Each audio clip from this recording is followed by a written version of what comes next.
A butcher in 18th century Edinburgh becomes wealthy by selling quality meat at fair prices, never once thinking about the greater good of society.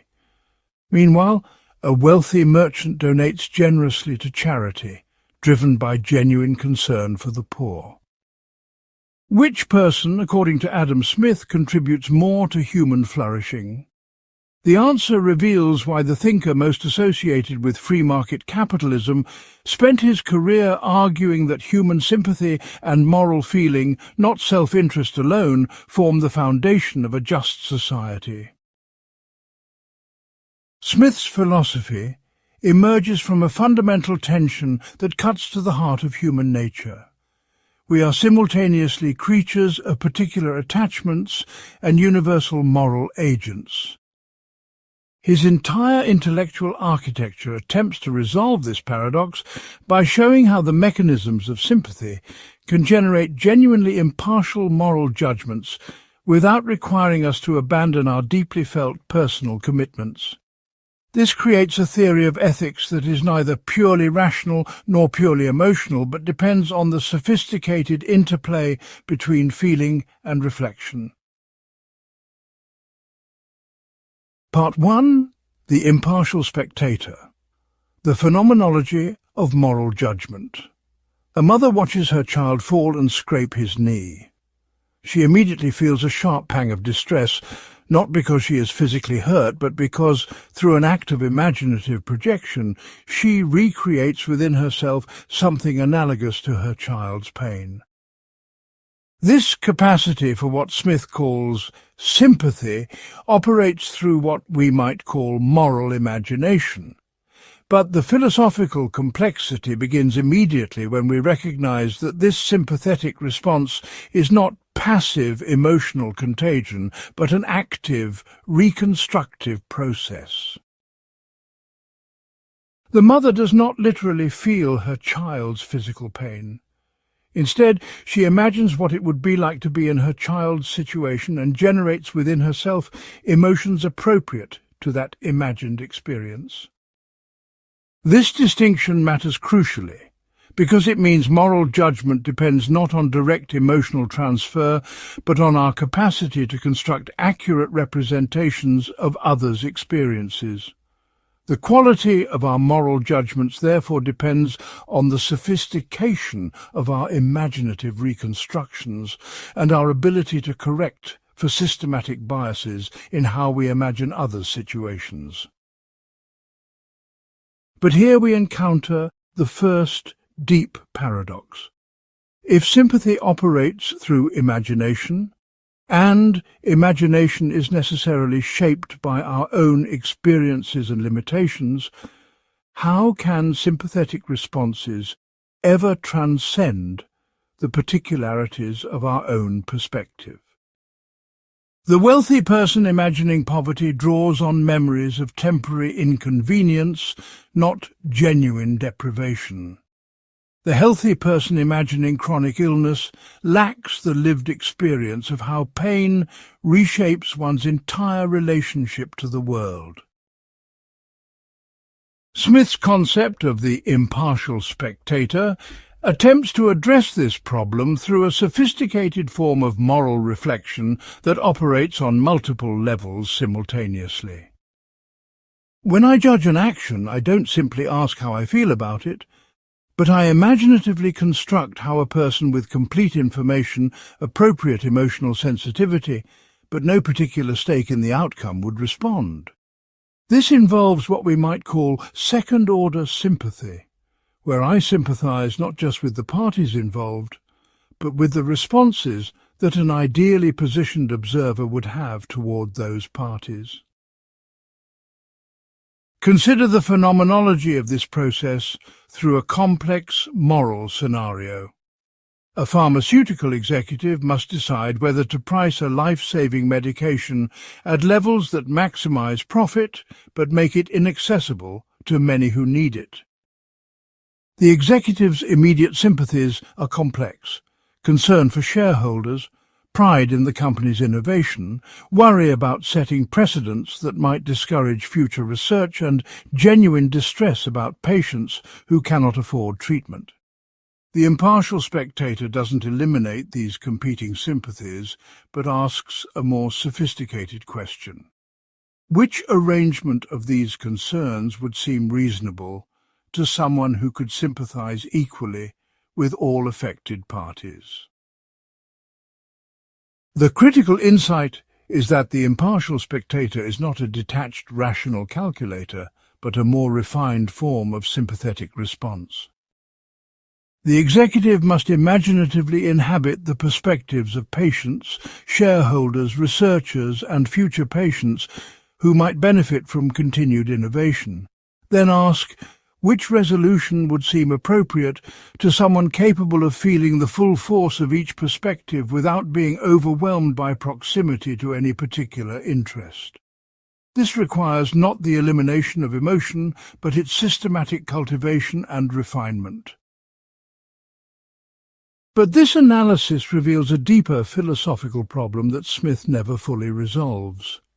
The impartial spectator seems to require what we might call God's eye view moral knowledge, the ability to weigh incommensurable values from a perspective that transcends human limitations. How can finite beings with necessarily partial information and culturally shaped moral intuitions achieve genuine impartiality? More troubling still, different people's impartial spectators seem to reach systematically different conclusions about identical moral questions, suggesting that the spectator may be less impartial than it appears. The pharmaceutical executive's impartial spectator might focus on individual rights to life-saving treatment, while another executive's spectator emphasizes incentive structures for innovation. A person raised in a culture that prioritizes individual achievement might construct an impartial spectator who weighs entrepreneurial rewards differently than someone from a more communitarian background. If the impartial spectator reflects our deepest moral commitments, and those commitments vary across cultures and individuals, then moral judgment remains relative despite its aspiration to universality.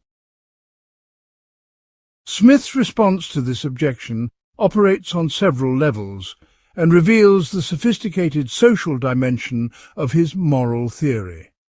First, he argues that the impartial spectator develops through social interaction and is therefore not purely individual but shaped by ongoing community engagement. Our capacity for impartial judgment improves through exposure to others' perspectives, criticism of our initial responses, and gradual refinement of our sympathetic capacities through moral education and social experience. The executive's moral judgment becomes more reliable not through isolated reflection, but through engaging with stakeholders, considering public debate, and testing initial moral intuitions against others' reasoned responses. Second, Smith recognizes that moral standards themselves evolve through this social process. The impartial spectator of one era might find slavery acceptable, while a later era's spectator finds it obviously wrong. This doesn't relativize moral judgment, but shows how moral knowledge progresses through collective reflection and the gradual expansion of our sympathetic capacities. We become capable of more genuinely impartial judgment not by transcending our social context, but by participating in its moral development and subjecting our judgments to increasingly sophisticated forms of scrutiny. The deepest insight emerges when we recognize that Smith's theory makes moral judgment both objective and social without making it either purely rational or purely conventional. The impartial spectator aims at objective moral truth, but that truth is accessible only through the refinement of our sympathetic responses in community with others. Moral objectivity doesn't require stepping outside human experience, but achieving the most sophisticated and comprehensive form of human moral response possible, given our nature as sympathetic social beings. This creates a conception of moral progress that is neither relativistic nor dogmatically universalist, but depends on the ongoing cultivation of our capacity for accurate and expansive moral imagination. Part 2. The Limits of Sympathy. Why Distance Destroys Moral Feeling. A man in London reads that an earthquake in China has killed millions of people. He expresses appropriate sorrow, perhaps donates to relief efforts, then goes to bed and sleeps peacefully. The next morning, he discovers he will lose his little finger in an accident, and this prospect disturbs his rest far more than the distant catastrophe affecting millions. Smith uses this thought experiment to expose a fundamental problem with sympathy-based ethics. Our moral feelings diminish with physical, social and temporal distance in ways that seem to make genuine impartiality impossible. The philosophical challenge cuts deeper than simple bias or selfishness. Sympathy operates through imaginative identification, but imagination requires concrete details, familiar experiences and emotional connections that naturally become weaker as distance increases. We can imagine losing a finger because we understand physical pain, and can visualize the specific inconveniences it would create. We cannot truly imagine the experience of millions dying in an earthquake because the scale exceeds our psychological capacity, and the victims remain abstract to us. This limitation creates what we might call the moral distance problem, that threatens to undermine Smith's entire ethical system. If the impartial spectator depends on sympathetic responses, and sympathetic responses systematically favour the near over the far, the familiar over the foreign, and the individual over the statistical, then moral judgment will be systematically biased toward parochial concerns. The impartial spectator begins to look like a sophisticated rationalization of partial attachments rather than a genuine source of universal moral standards. Consider how this plays out in contemporary moral dilemmas that Smith could not have anticipated, but his theory must address. A wealthy individual decides how to allocate charitable giving between local homeless shelters and international malaria prevention programs. Economic analysis shows clearly that dollars prevent far more suffering when spent on malaria nets in developing countries than on homeless services in wealthy cities. But the potential donor can visit local shelters, meet specific individuals and witness directly how contributions improve particular lives. The distant malaria victims remain statistical abstractions, despite representing vastly greater aggregate suffering. If the impartial spectator relies on sympathetic response, it will systematically favour the less effective but more emotionally vivid local option. Smith's analysis of this problem reveals sophisticated insights about the social construction of moral concern. He argues that the decay of sympathy with distance is not a flaw to be corrected, but a feature of human psychology that serves important functions. Strong, sympathetic responses to immediate circumstances motivate the intensive care and attention that sustain families, communities, and local institutions. If we felt equally strongly about all human suffering, regardless of distance, we might become paralyzed by the vastness of global misery, or spread our attention so thin as to be ineffective everywhere. But this functional analysis creates a deeper philosophical tension. If partiality serves valuable purposes, how can we distinguish appropriate partiality from mere bias?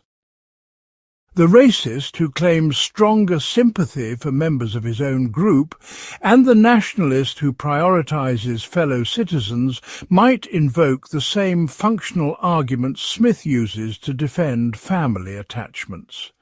Where exactly do we draw the line between natural and appropriate limitations on sympathy versus problematic moral blindness? Smith's solution involves distinguishing between different types of distance and different reasons for sympathetic limitation. Physical and temporal distance create natural limits on our information and emotional capacity that the impartial spectator can acknowledge and compensate for through reflection. When we recognize that geographic distance makes us less aware of others' suffering, we can consciously adjust our moral judgments to account for this bias. Social distance, based on irrelevant characteristics like race or class, however, represents a failure of moral imagination that the impartial spectator should reject. The key distinction lies between limitations imposed by human cognitive constraints versus limitations imposed by prejudice or willful ignorance. This analysis leads to a more nuanced understanding of how the impartial spectator operates across different scales of moral concern. For immediate interpersonal relationships, sympathetic responses provide rich and generally reliable moral guidance. For distant or large-scale moral questions, the impartial spectator must rely more heavily on general principles derived from sympathetic responses but applied through reflection rather than direct feeling. The charitable donor, facing the local versus global dilemma, illustrates this process. The impartial spectator cannot directly sympathize with statistical victims of malaria, but it can recognize that the local homeless individuals who evoke stronger sympathy are not inherently more deserving of concern than distant malaria victims. Through reflection on what makes suffering matter morally, the spectator can endorse principles that transcend the limitations of direct sympathetic response while remaining grounded in the moral insights that sympathy provides in clearer cases. This creates a form of moral reasoning that extends sympathetic insights beyond sympathy's natural range without abandoning its foundation in human feeling. The resolution suggests that Smith's moral theory operates on multiple levels simultaneously. Direct sympathetic response guides judgment in immediate interpersonal situations where we have adequate information and emotional access. Principled reflection, guided by sympathetic insights, addresses moral questions that exceed the natural scope of direct sympathy. Social institutions and cultural practices shape the contexts within which both processes operate, expanding or contracting the boundaries of moral concern over historical time. This creates a complex but coherent account of how finite beings with limited sympathetic capacities can nevertheless make progress toward more genuinely impartial moral judgment. Part 3. Self-interest properly understood. Beyond narrow selfishness. A baker rises before dawn to knead dough, not from love of humanity, but because he needs to support his family and build his business. By evening, hundreds of people have fresh bread, and the baker has earned honest wages through labour that serves genuine human needs. This scenario, central to Smith's economic thinking, is often misinterpreted as endorsing pure selfishness. But the philosophical reality proves far more complex and morally sophisticated. Smith's conception of self-interest operates on multiple levels that critics often collapse into crude egoism. The baker's self-interest includes immediate material concerns like profit and security, but also encompasses what we might call social self-interest. His concern for reputation, social standing, and the approval of others. Additionally, it includes moral self-interest. his desire to see himself as a decent person worthy of self-respect. These different dimensions of self-interest often conflict, creating internal tensions that shape behavior in ways that simple egoistic models cannot capture. Consider how this works through a more complex business scenario that tests the boundaries of Smith's analysis. A pharmaceutical company develops a breakthrough treatment for a rare disease affecting children. The research cost millions and represents genuine innovation that required years of risky investment. Pure economic self-interest suggests pricing the treatment to maximize return on investment, potentially making it accessible only to wealthy families. But the broader conception of self-interest Smith actually endorses includes the company executives' desire for social approval, their concern for professional reputation, and their need to see themselves as contributing positively to human welfare.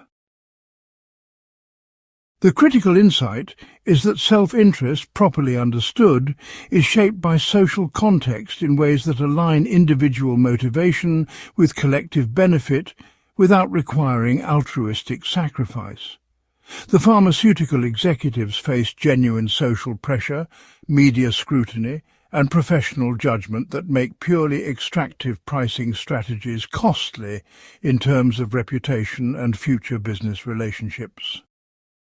More subtly, they face internal psychological costs from acting in ways that conflict with their moral self-image and the approval of colleagues whose opinions they value. Self-interest thus includes the interest in maintaining relationships, reputation and self-respect that depend on being seen as reasonable and fair.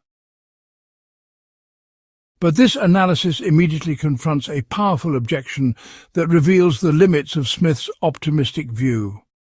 What happens when social institutions fail to align self-interest with collective benefit? Consider markets where consumers lack information to evaluate quality, where externalities impose costs on third parties, or where regulatory capture allows businesses to profit through political influence rather than genuine value creation. In such contexts, the broader conception of self-interest might still favor socially harmful behavior if that behavior is rewarded by existing institutions and social norms. A contemporary example illustrates this problem clearly. Social media platforms profit from capturing user attention, which creates incentives to promote engaging content regardless of its truth or social value. Platform executives may genuinely care about their social reputation and moral self-image, but they operate within competitive markets and shareholder expectations that reward attention maximization over truth promotion. Their self-interest, even broadly conceived, aligns with business models that may undermine democratic discourse and social trust. The social approval they seek comes primarily from industry peers and investors who share similar incentive structures, rather than from the broader public affected by their decisions. Smith's response to this challenge involves his theory of institutional design and the role of government in creating frameworks that better align individual and collective interests. The problem is not that self-interest is inherently antisocial, but that poorly designed institutions can channel self-interested behavior in destructive directions. Well-designed institutions, including markets with appropriate regulation, legal frameworks that internalize externalities, and social norms that reward genuine value creation, can redirect self-interest towards socially beneficial outcomes. This requires active attention to institutional design rather than naive faith that self-interest automatically serves the common good. The deeper philosophical point concerns the relationship between individual psychology and social structure in shaping human behavior. Smith rejects both crude behaviorist accounts that reduce people to simple pleasure-seeking machines and naive moralist accounts that expect people to routinely sacrifice self-interest for abstract principles. Instead, he develops a sophisticated understanding of how social contexts shape the expression of self-interest in ways that can promote either individual flourishing and social cooperation or individual gain at social expense. The key insight is that self-interest itself is socially constructed and historically variable, rather than a fixed aspect of human nature. This leads to a nuanced view of commercial society that neither celebrates nor condemns self-interested behavior, but analyzes the conditions under which such behavior contributes to human flourishing. The baker serving bread represents self-interest operating within institutional contexts, social norms, and competitive pressures that reward genuine service to others' needs. The social media executive represents self-interest operating within different institutional contexts that may reward behavior harmful to broader social interests. The moral evaluation focuses not on the presence or absence of self-interest, which Smith considers universal and ineliminable, but on whether social institutions successfully channel that self-interest in beneficial directions. The resolution points towards Smith's broader project of understanding how commercial societies can cultivate forms of self-interest that are enlightened rather than narrow, socially embedded rather than antisocial, and constrained by institutions that reward genuine value creation over rent-seeking or exploitation. This requires ongoing attention to institutional reform, moral education, and social criticism that helps people recognize when their immediate self-interest conflicts with their broader and longer-term interests in living in a just and flourishing society. Part 4. The Invisible Hand. Spontaneous Order and its Discontents. A wealthy Roman landowner decides to build an elaborate villa, motivated entirely by personal vanity and the desire to impress his peers. To construct this monument to his ego, he employs hundreds of workers, purchases materials from dozens of suppliers, and commissions artwork from craftsmen throughout the region. Despite his purely selfish motives, his project provides employment, stimulates trade, and distributes wealth throughout the community in ways that benefit thousands of people he never intended to help. Smith uses this example to illustrate what he calls the invisible hand, the mechanism by which individual actions pursuing private ends can generate beneficial social outcomes without conscious coordination or benevolent intention. The philosophical significance of this concept extends far beyond economics to fundamental questions about social order, human agency, and moral responsibility.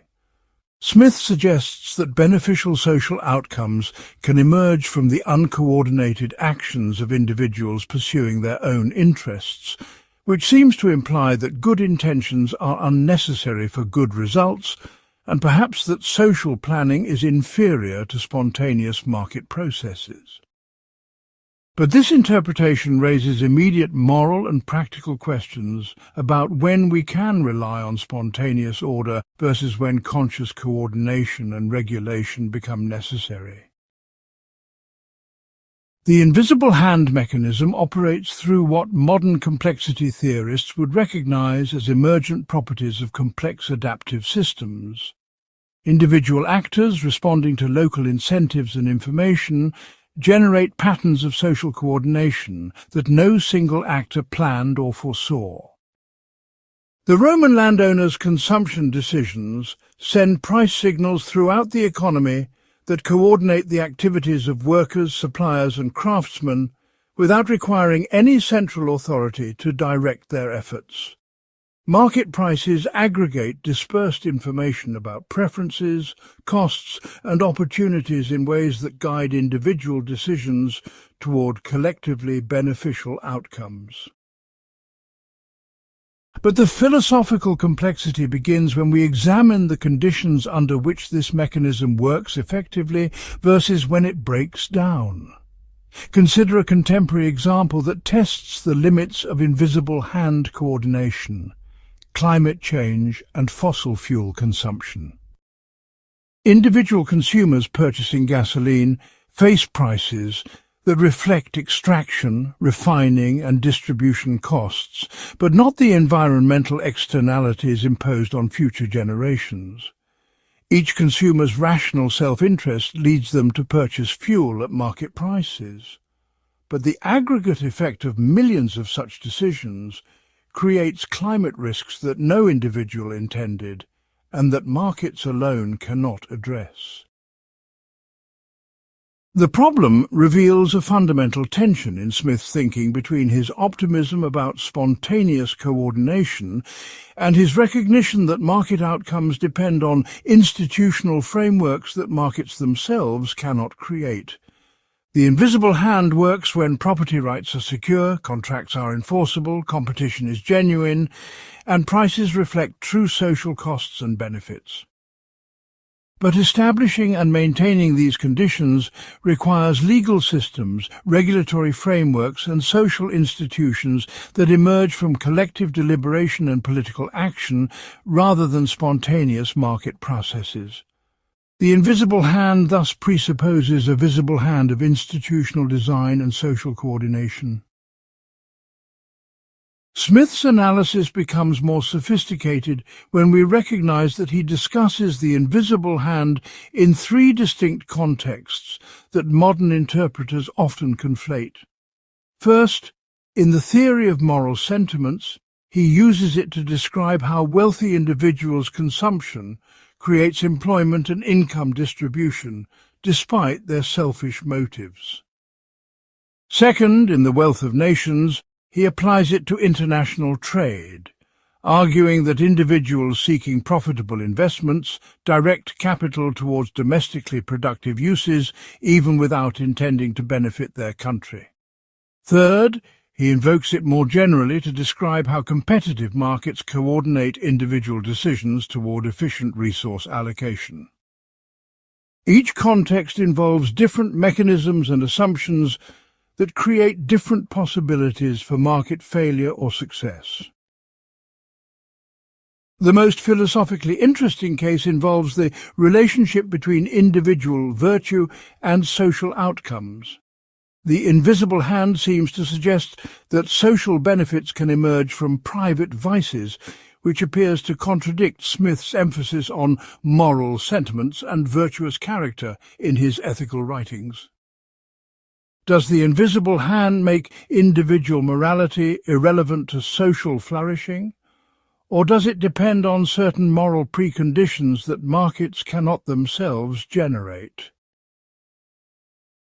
A complex business scenario illuminates this tension. A corporation decides whether to invest in worker training programs that would increase productivity, but also increase workers' outside employment options, potentially raising labour costs. Pure short-term profit maximisation might discourage such investment, but longer-term self-interest could favour it if trained workers are more productive and loyal. If the company's reputation for employee development attracts better applicants, and if industry-wide skill development creates positive spillovers that benefit all firms. The invisible hand mechanism works here only if market institutions reward longer-term thinking, if reputation effects operate effectively, and if competitive dynamics don't punish firms for making socially beneficial investments that rivals avoid. Smith's deeper insight concerns the co-evolution of market institutions and moral norms in ways that can either reinforce or undermine the conditions for beneficial invisible hand coordination. Commercial societies tend to develop norms of honesty, reliability and fair dealing because these traits become economically valuable in repeated interactions and reputation-based markets. But the same societies may also erode traditional forms of social solidarity, community engagement, and concern for collective goods that cannot be provided through market mechanisms. The invisible hand may work well for coordinating private goods production while failing to address public goods provision, environmental protection, or social solidarity. The resolution requires recognizing that the invisible hand describes a powerful but limited mechanism for social coordination that works best within institutional frameworks designed to align individual and collective interests. Smith never argued that markets alone could solve all social problems or that government intervention is always counterproductive. Instead, he identified conditions under which spontaneous coordination works well, and implied the need for conscious institutional design to create and maintain those conditions. The invisible hand becomes visible only when we understand the institutional infrastructure that makes beneficial spontaneous coordination possible, while recognizing the limits of what such coordination can achieve. Part 5. The Division of Labour. How specialization creates and destroys human potential. 10 workers in a pin factory, each performing a single specialized task, can produce 48,000 pins in a day. The same 10 workers, each attempting to make complete pins individually, might struggle to produce 20 pins between them. This dramatic productivity increase through division of labour represents one of Smith's most important economic insights, but it creates a profound philosophical tension. The same specialization that multiplies society's productive capacity may diminish individual human development in ways that threaten both personal fulfillment and democratic citizenship. The productivity gains from specialization operate through multiple mechanisms that Smith analyzes with remarkable precision. First, workers develop superior dexterity and skill when focusing on narrow tasks rather than switching between different activities. Second, specialization eliminates time lost in moving between different workstations and changing tools. Third, concentrated attention on specific problems leads to innovations and improvements that workers performing many tasks would never discover. These individual effects multiply across entire economies as specialized producers exchange their products, allowing each person to benefit from everyone else's specialized expertise. But Smith recognizes immediately that extreme specialization creates what we might call the human development paradox of commercial society. The pin factory worker who spends entire days performing one simple operation naturally loses, therefore, the habit of an exertion and generally becomes as stupid and ignorant as it is possible for a human creature to become. The same division of labour that increases society's overall productive capacity may reduce individual workers to what Smith describes as human machines, capable of performing their specialized tasks efficiently but losing the broader intellectual and moral capacities that define human flourishing. Consider how this tension plays out in contemporary knowledge work that Smith could not have anticipated. A software engineer specializes in database optimization algorithms, developing extraordinary expertise in this narrow domain while remaining largely ignorant of user interface design, business strategy, and the broader social implications of the system she creates. Her specialization allows her to contribute to complex technological systems that no individual could create alone, but it may also leave her intellectually dependent on others' expertise and unable to engage as a fully informed citizen in democratic deliberations about technology policy. The division of labour that makes modern technological civilization possible may undermine the human capacities that such civilization ostensibly serves. The philosophical complexity deepens when we recognize that Smith presents this as a tragic trade-off built into the structure of commercial society, rather than a problem with obvious solutions. Attempts to reduce specialization would sacrifice the productivity gains that make modern living standards possible, potentially condemning society to widespread poverty and limited opportunities for human development. But accepting extreme specialization risks creating what Marx would later call alienated labor, that treats human beings as mere inputs in production processes rather than as ends in themselves worthy of respect and full development. Smith thus identifies a fundamental tension between efficiency and human dignity that haunts all modern economic systems. The problem becomes more acute when we examine specialization's effects on social and political relationships. In traditional societies, individuals possessed diverse skills and knowledge that made them relatively self-sufficient and gave them broad understanding of their community's productive activities. Specialized workers in commercial societies become radically interdependent, relying on complex networks of exchange relationships with people they never meet and whose work they barely understand. This interdependence can create social bonds and mutual cooperation, but it can also generate vulnerability, anxiety, and a sense of powerlessness that undermines both individual well-being and civic engagement. A contemporary example illustrates how these dynamics operate in practice.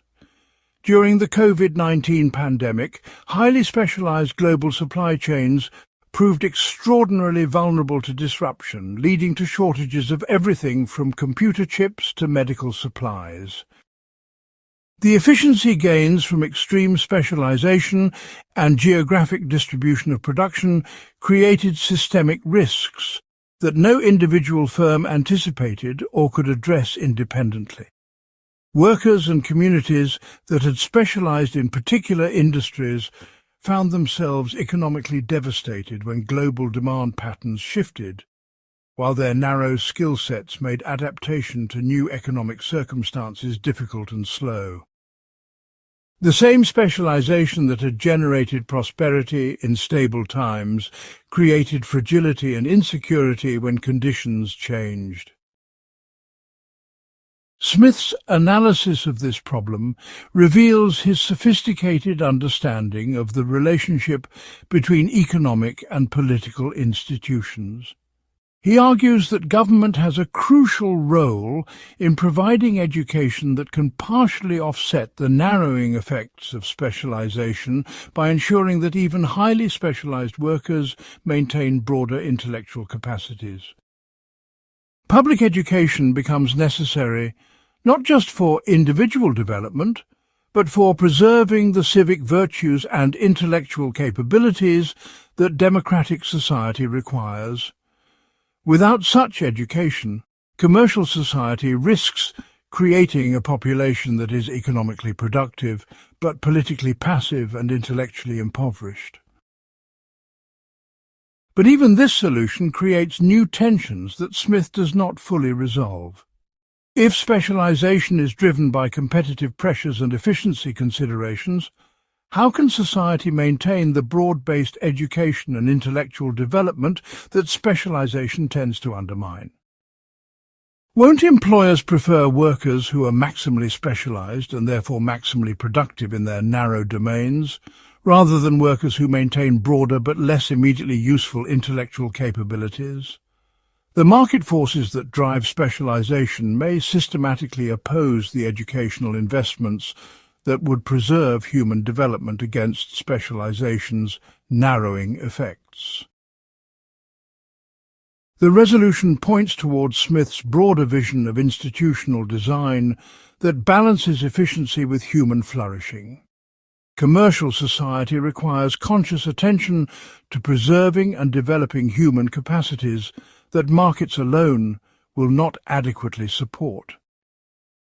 This includes not only formal education but also political institutions that engage citizens in meaningful deliberation, cultural institutions that cultivate broad intellectual and aesthetic development, and economic institutions that provide some protection against the insecurities and vulnerabilities that extreme specialization creates. The division of labor represents human progress, but progress that requires careful institutional design to ensure that increased productive capacity serves genuine human flourishing rather than merely economic efficiency. Part 6. Price as Information: The Distributed Intelligence of Market Systems. A drought in Argentina reduces wheat harvests, immediately affecting bread prices in London bakeries without any central authority coordinating the adjustment.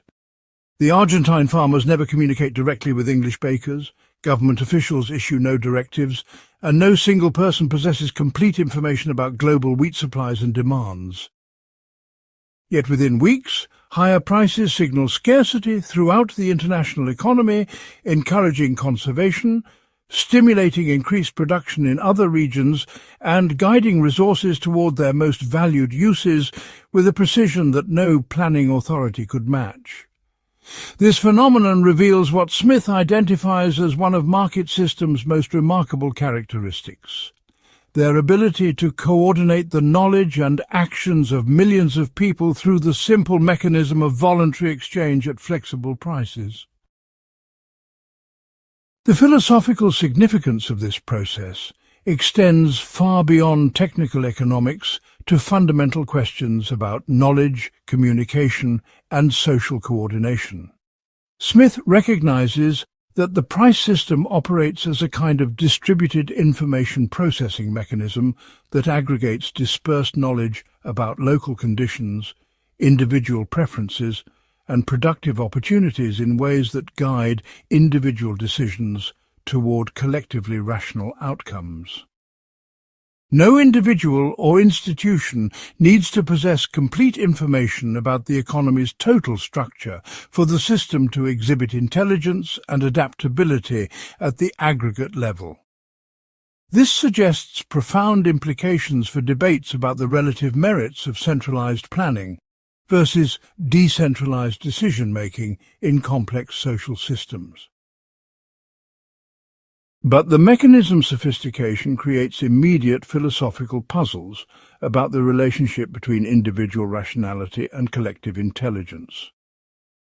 Individual market participants typically know very little about the broader economic forces affecting their decisions and may hold completely mistaken beliefs about market conditions while still contributing to efficient aggregate outcomes. The London baker, responding to higher wheat prices, may incorrectly attribute the increase to domestic speculation rather than Argentine drought. But his rational response to price signals still contributes to appropriate adjustment throughout the system. Market systems seem to exhibit a form of collective intelligence that emerges from individual actions without requiring individual understanding or wisdom. Consider how this works through a complex contemporary example that tests the limits of price-based coordination. Climate change creates unprecedented risks that markets must somehow price and respond to, but the relevant timescales span decades, while market actors typically focus on much shorter horizons. A coastal real estate developer deciding where to build new housing developments faces immediate market signals about land costs, construction expenses, and buyer demand, but receives no direct price signals about sea level rise risks that may emerge over the next 30 years. Current real estate prices may not adequately reflect climate risks because the relevant information is dispersed, uncertain, and concerns future conditions that current market participants may not fully understand or adequately weigh. This example reveals a fundamental limitation in Smith's analysis of price-based information systems. Prices efficiently aggregate and communicate information that market participants already possess, but they may fail to incorporate information about future risks, environmental externalities, or complex systemic effects that exceed individual market actors' knowledge and planning horizons. The price system works brilliantly for coordinating existing knowledge, but may not generate or communicate new knowledge about problems that transcend individual experience and market timescales. This creates systematic gaps in market information processing that may require non-market institutions to address effectively. The philosophical depth of Smith's insight becomes clearer when we recognize that price-based information systems exhibit what modern theorists call emergent intelligence that cannot be reduced to the intelligence of individual participants. The market system as a whole responds to changing conditions and new information in ways that appear intelligent and adaptive, even though no individual participant possesses the comprehensive knowledge that such intelligence would seem to require. This suggests that social systems can exhibit forms of collective intelligence that transcend individual cognitive limitations, but only under specific institutional conditions that Smith doesn't fully specify. The Argentine wheat example illustrates both the power and the preconditions of price-based coordination. The system works because property rights are secure, contracts are enforceable, transportation networks exist to move wheat internationally, and financial systems allow for payment across borders and currencies. Without this institutional infrastructure, price signals would not transmit effectively, and local shortages would not mobilize resources from distant suppliers. The apparent spontaneity of market coordination thus depends on elaborate legal, financial, and physical infrastructure that markets themselves do not create, but that determines whether price-based information systems can function effectively. More subtly, price-based coordination works only when prices actually reflect the relative social value of different uses for scarce resources. If some market participants have vastly greater purchasing power than others, prices may reflect the preferences of the wealthy rather than broader social priorities about resource allocation. If some costs or benefits are not captured in market prices because they affect third parties or future generations, price signals may guide resources toward privately profitable but socially wasteful uses. The price system's intelligence depends on institutional arrangements that ensure prices accurately reflect social costs and benefits rather than just private costs and benefits to market participants. Smith's analysis points toward a sophisticated understanding of markets as information processing systems that can exhibit remarkable collective intelligence under appropriate institutional conditions, while failing catastrophically when those conditions are absent. The key insight is not that markets are always efficient or that prices always convey accurate information, but that price-based coordination represents a powerful mechanism for social coordination that works when its preconditions are met and requires conscious institutional design to ensure those preconditions are established and maintained. This suggests a more nuanced view of the relationship between markets and government than either pure free market ideology or comprehensive central planning would support. Markets can coordinate complex social activities that would overwhelm any central authority, but only within frameworks of law, regulation, and social institutions that markets alone cannot provide. Part 7. Justice and Beneficence.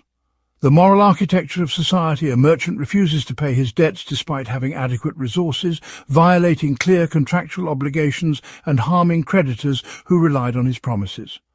Another merchant of equal wealth declines to donate money to hungry orphans, keeping his profits for personal luxury while children suffer from malnutrition.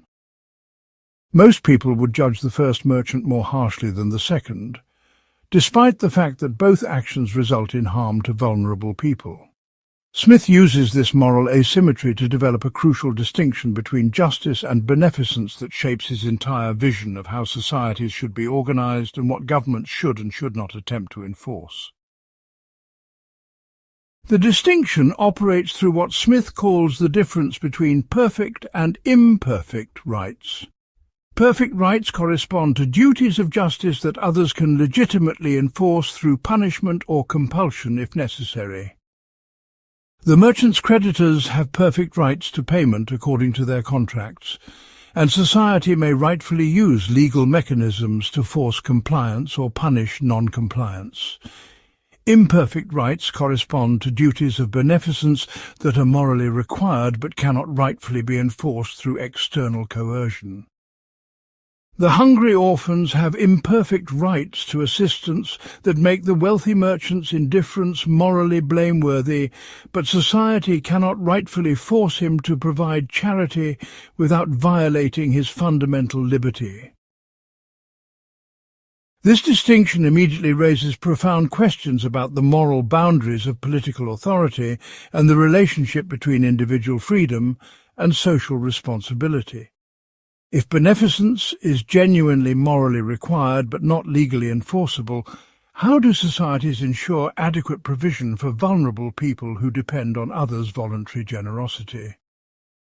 Conversely, if justice requirements are properly subject to legal enforcement, how do we determine which moral obligations count as matters of justice versus beneficence?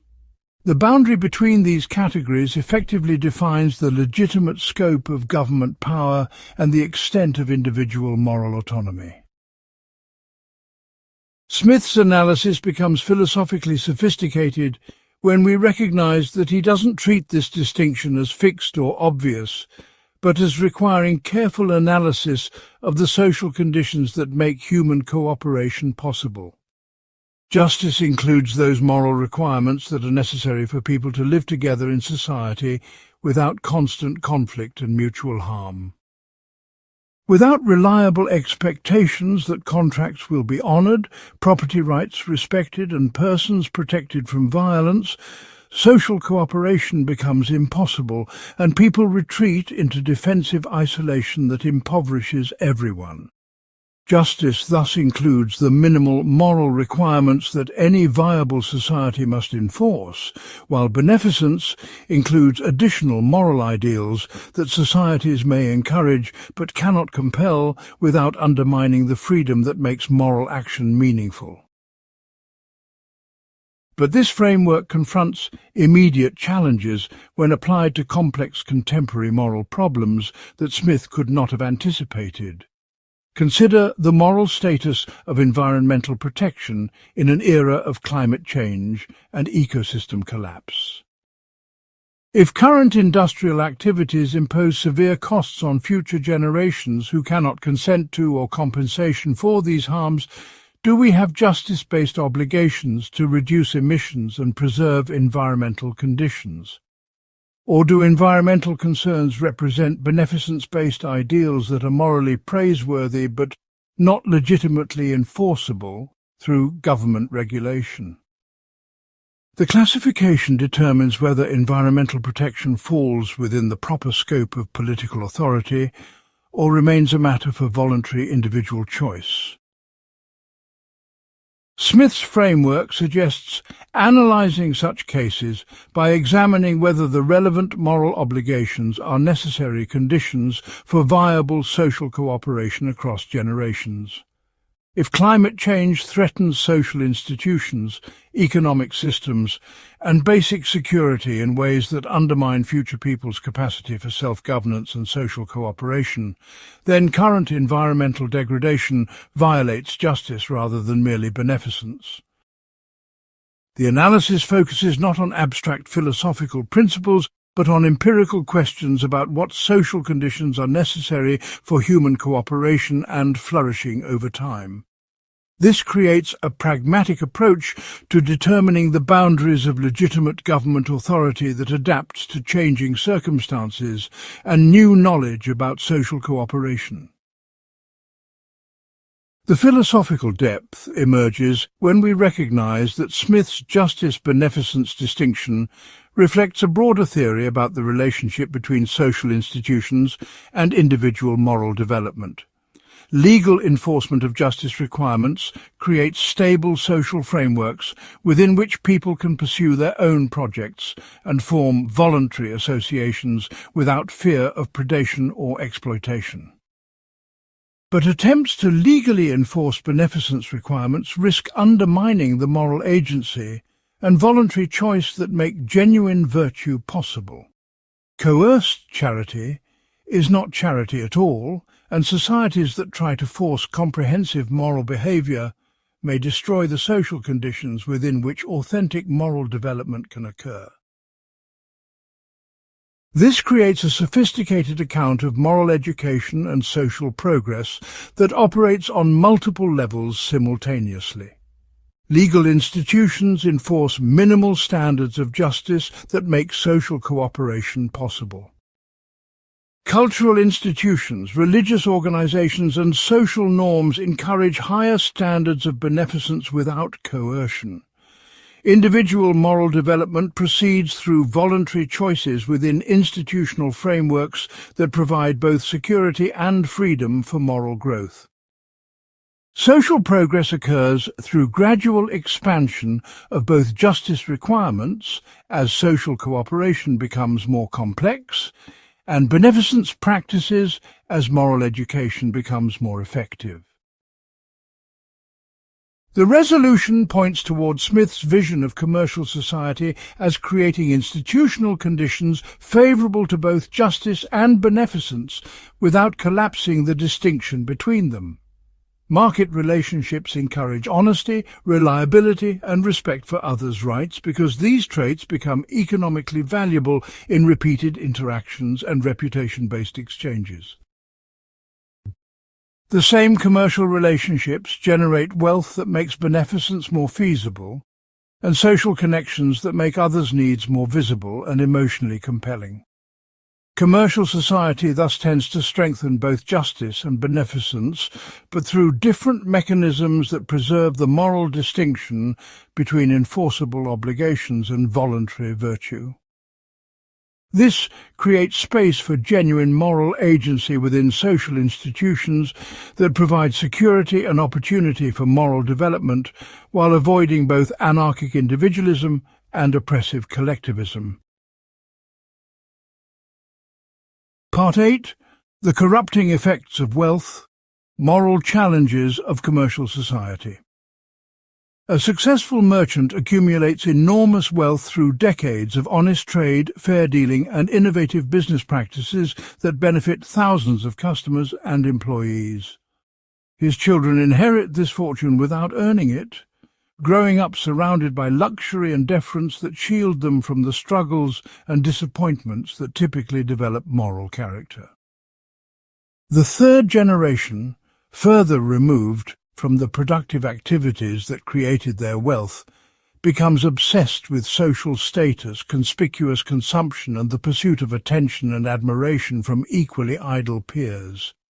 Smith observes this pattern repeatedly in commercial societies and identifies it as representing one of wealth's most troubling moral consequences, the tendency of inherited riches to corrupt the very virtues that created them in the first place. The philosophical problem cuts deeper than simple moral disapproval of luxury or privilege.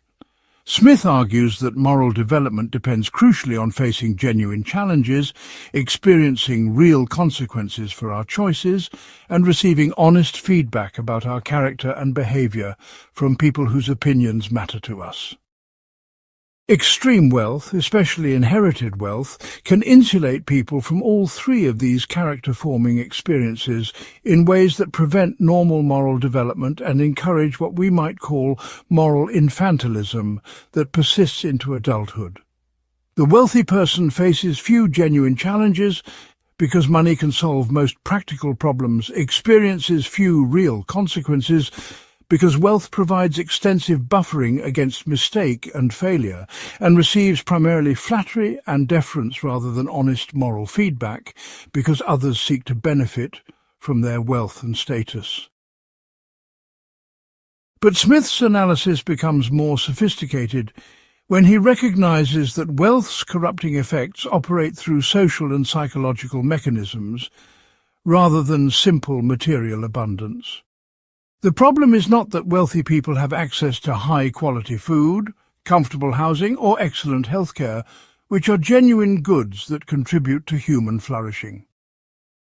The problem lies in wealth's tendency to distort social relationships, create artificial social distinctions, and redirect attention from intrinsic to extrinsic values in ways that undermine both individual virtue and social solidarity.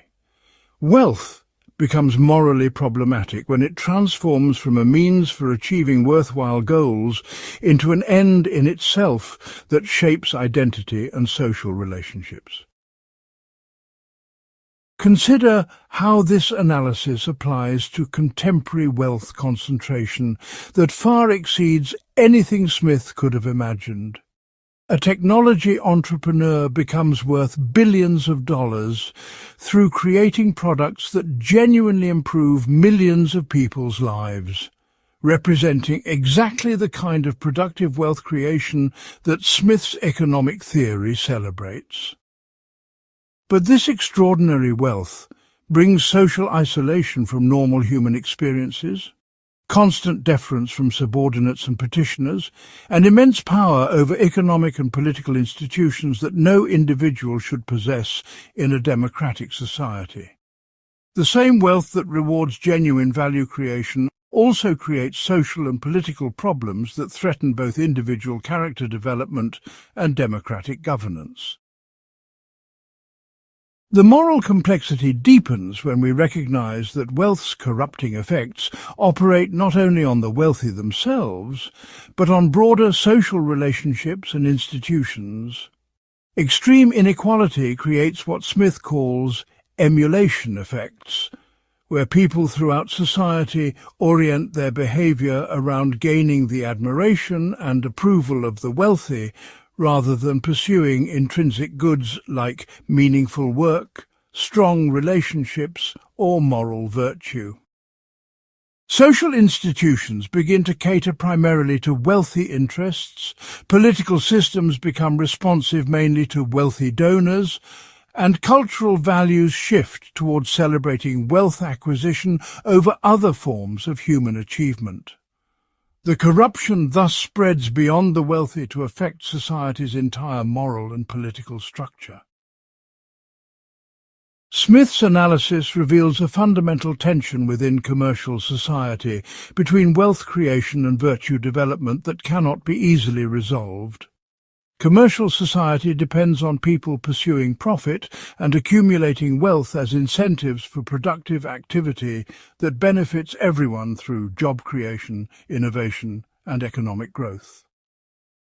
But the same wealth accumulation that drives economic progress can undermine the moral virtues and social relationships that make commercial society attractive in the first place.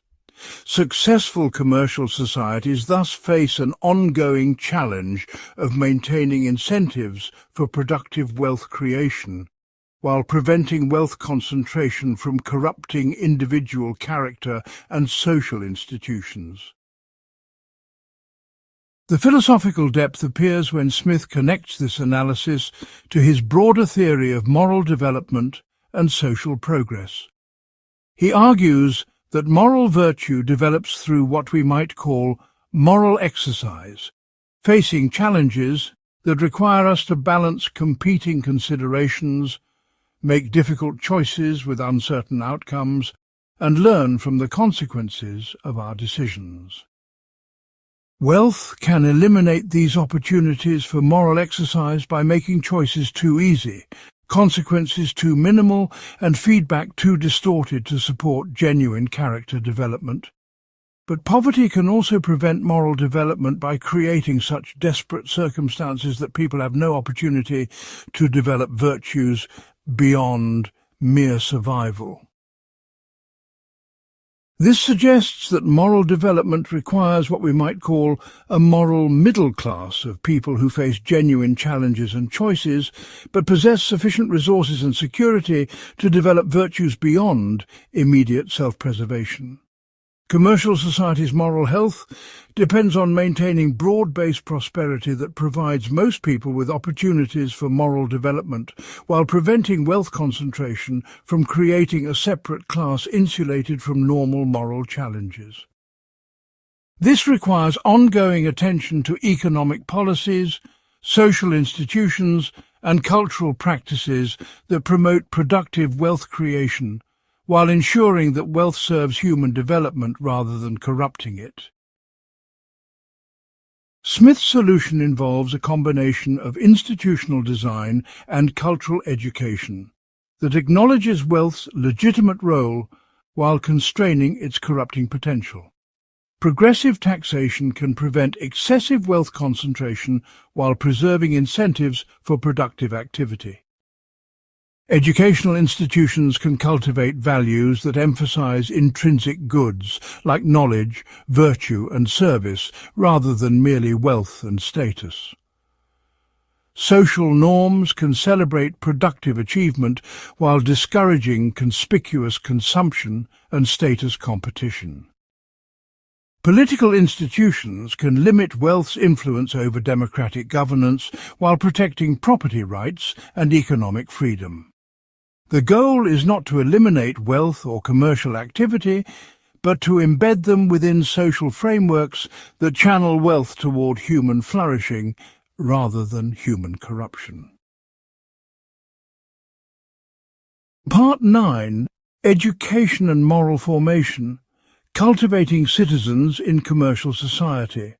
A young person growing up in a commercial society faces a fundamentally different moral education than their counterparts in traditional agricultural or aristocratic communities.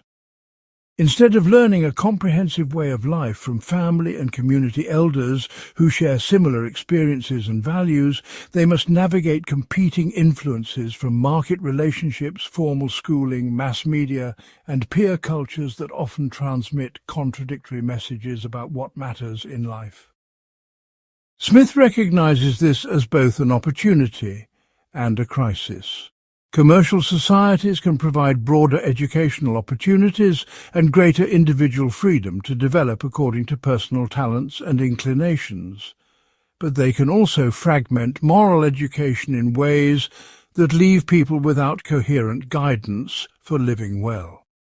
The question becomes how commercial societies can cultivate the virtues and capabilities that their own success requires without reverting to the rigid traditional structures that commercial development has rightly transcended. Smith's analysis begins with recognizing that commercial society creates novel educational needs that traditional moral education cannot address. In traditional societies, people typically followed occupations similar to their parents, lived in stable communities with shared values, and faced moral dilemmas within well-established frameworks that provided clear guidance about appropriate behavior.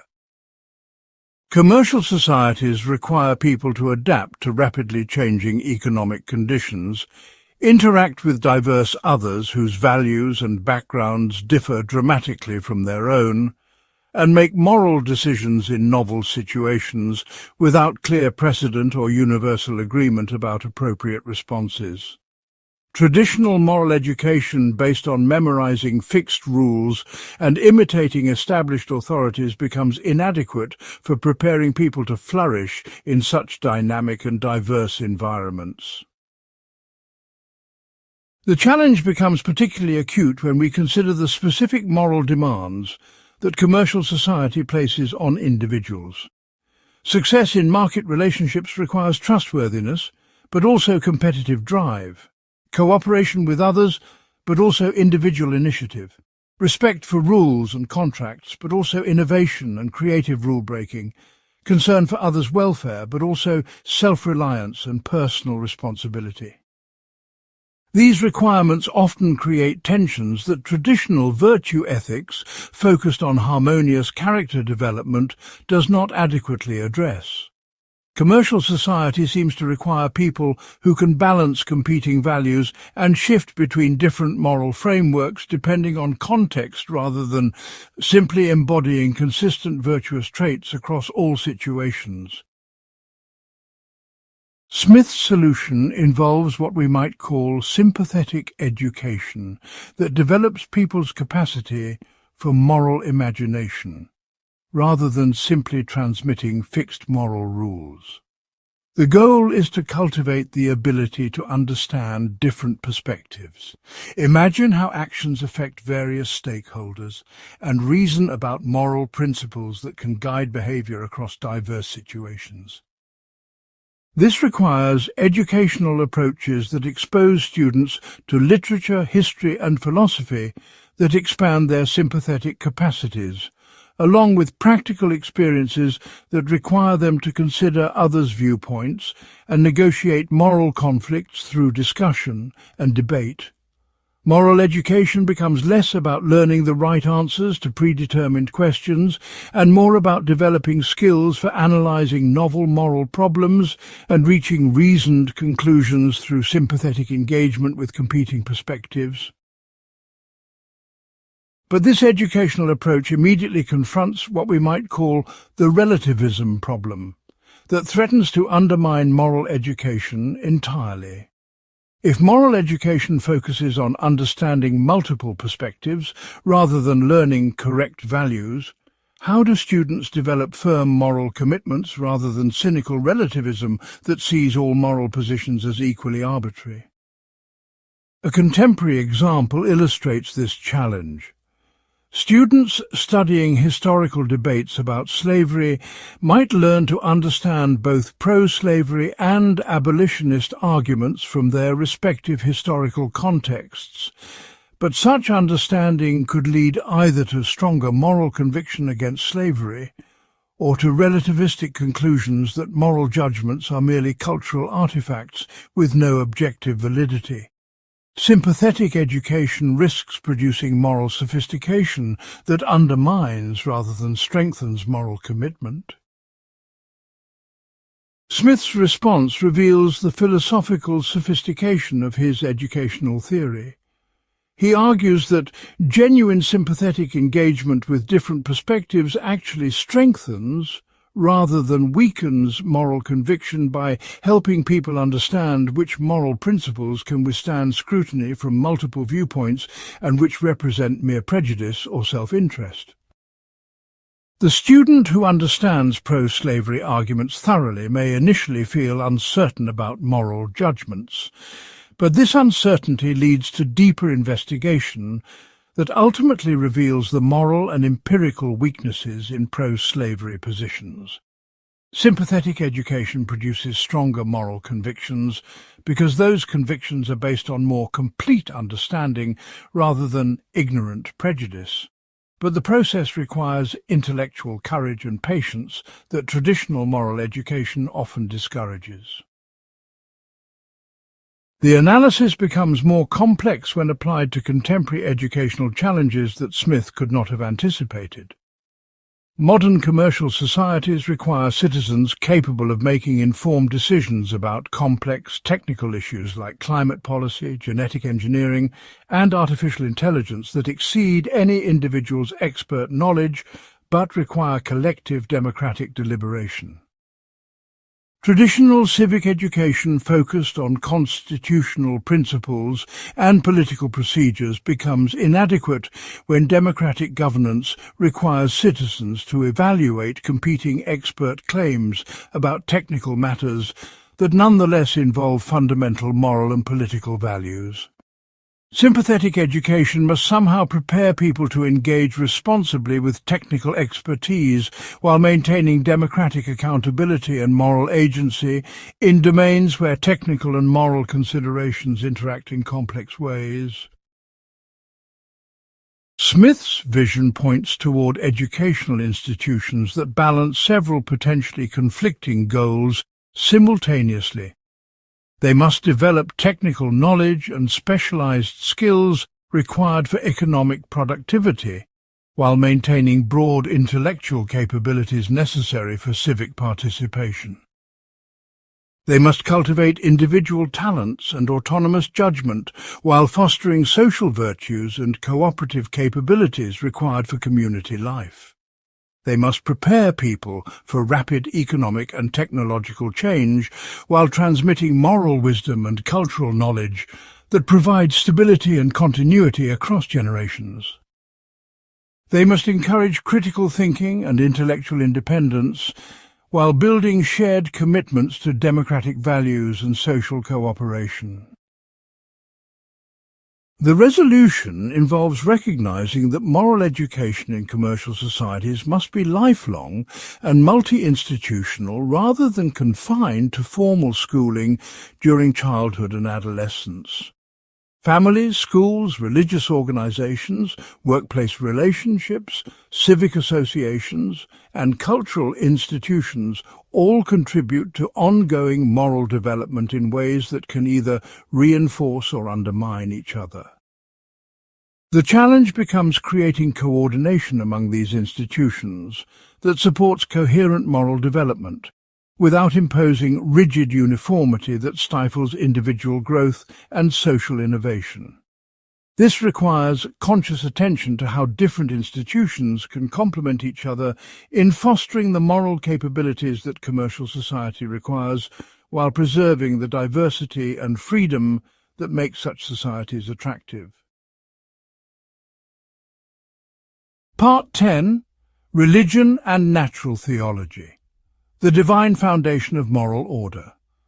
A clockmaker designs an intricate timepiece with hundreds of precisely calibrated parts that work together to measure time accurately over many years. The clock's complexity and functionality provide evidence of intelligent design that even someone who never met the clockmaker could recognize and appreciate. Smith uses this analogy, common in 18th century thought, to argue that the natural world's intricate organization and apparent design for promoting human welfare provide evidence for divine intelligence governing the universe. But his analysis of natural theology reveals sophisticated tensions between religious faith and empirical observation that anticipate many contemporary debates about the relationship between science and religion in understanding moral order. Smith's approach to religious questions reflects his broader philosophical method of grounding abstract principles in concrete human experience rather than appealing to pure reason or revealed authority. He argues that people naturally develop religious sentiments through observing the natural world's beauty and complexity, experiencing moral obligations that seem to transcend human convention, and feeling gratitude for life's goods that appears directed toward some ultimate source of beneficence. These religious sentiments arise spontaneously from human nature rather than being imposed through external indoctrination, which suggests they serve important functions in human psychological and moral development. But the same empirical approach that supports religious sentiments also raises questions about traditional religious doctrines that conflict with careful observation of natural and social phenomena. The philosophical tension emerges most clearly in Smith's analysis of the problem of evil that challenges any simple identification of natural processes with divine benevolence. If the universe is designed by benevolent intelligence to promote human welfare, how do we account for natural disasters, diseases, predation, and the vast amounts of suffering that characterize both human history and natural processes generally? A contemporary example illustrates the challenge. Genetic diseases affect children who have done nothing to deserve suffering. Natural disasters destroy communities without regard to their moral character, and evolutionary processes operate through competition and death that seem inconsistent with any benevolent design. The evidence that initially supports natural theology also raises serious questions about the moral character of any designer responsible for natural processes that generate immense suffering alongside their beneficial effects. Smith's response involves what we might call a limited naturalism that acknowledges both the evidence for intelligent design and the limits of human understanding about ultimate purposes. He argues that natural processes exhibit sufficient order and beneficial tendencies to justify belief in divine intelligence, but human beings cannot fully comprehend the ultimate purposes that such intelligence might serve. What appears as meaningless suffering from limited human perspectives might serve functions within larger systems of purpose that exceed human understanding, just as individual parts of a complex machine might seem pointless until we understand their role in the machine's overall function. This preserves religious faith, while acknowledging the genuine intellectual challenges that empirical observation raises for simple optimistic theology. But this solution creates new philosophical problems about the relationship between religious faith and moral action. If we cannot understand ultimate divine purposes, how can we use religious beliefs to guide moral behavior in specific situations? The pharmaceutical executive facing pricing decisions about life-saving medicines might believe that God ultimately governs economic processes, but this belief provides no clear guidance about whether divine purposes favor maximizing access to treatment or preserving incentives for medical innovation. Religious faith that acknowledges the limits of human understanding about divine purposes may provide psychological comfort and general moral orientation, but cannot resolve specific moral dilemmas without additional premises that faith alone cannot establish. Smith's analysis becomes more sophisticated when he examines the social functions of religious institutions rather than focusing solely on abstract theological questions. He argues that religious organizations serve crucial roles in moral education, community building, and providing support for people facing life's inevitable difficulties and tragedies. Religious practices like worship, prayer, and communal celebration cultivate moral sentiments, create social bonds, and offer meaning and purpose that pure philosophical reasoning cannot provide for most people. Even if specific religious doctrines cannot be rationally demonstrated, religious institutions may serve human needs that secular alternatives cannot adequately address. This functional analysis reveals both the benefits and dangers of organized religion in commercial societies. Religious institutions can provide moral guidance and social solidarity that markets alone cannot generate, offering alternatives to purely materialistic values and competitive individualism that commercial relationships might otherwise encourage. But religious organizations can also become sources of dogmatism, social division, and political oppression when they claim authority over domains where human reason and experience provide better guidance than religious tradition. The challenge becomes maintaining religious institutions' beneficial social functions, while preventing them from undermining the intellectual freedom and tolerance that commercial societies require for continued progress and peaceful cooperation among people with different religious beliefs. Smith's solution involves what we might call civil religion, that combines genuine religious sentiment with intellectual modesty about ultimate theological questions. People can maintain religious faith and participate in religious communities while recognizing that specific religious doctrines remain matters of personal conviction rather than publicly demonstrable truth. This allows religious institutions to contribute to moral education and social solidarity without claiming authority to resolve political disputes or suppress intellectual inquiry. Religious freedom thus becomes not merely a political compromise, but a recognition that religious truth cannot be established through coercion. and that social cooperation requires respecting differences in ultimate beliefs while maintaining shared commitments to justice and mutual respect. The resolution points towards Smith's broader vision of how different sources of moral guidance can complement each other in complex societies. Religious institutions provide meaning, community, and moral inspiration that purely secular institutions cannot adequately supply. Philosophical reasoning offers critical analysis and general principles that religious tradition alone cannot establish. Empirical observation provides knowledge about natural and social processes that both religious and philosophical speculation must respect. Political institutions create frameworks for peaceful cooperation among people with different religious and philosophical commitments. The goal is not to eliminate religious differences or subordinate religion to secular authority, but to create social conditions within which different approaches to ultimate questions can coexist productively while contributing to human flourishing and social cooperation. Part 11. The proper functions of government. Beyond night watchman state. A government official must decide whether the state should fund the construction of roads, bridges and canals that would facilitate commerce but require taxation that reduces private spending and investment. Classical liberal theory might suggest that government should limit itself to protecting property rights and enforcing contracts, leaving all productive activities to private initiative.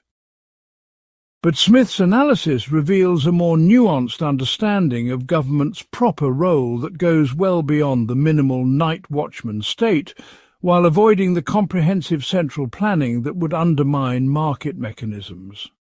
His theory of public goods and government functions anticipates many contemporary debates about the proper scope of state activity in market economies.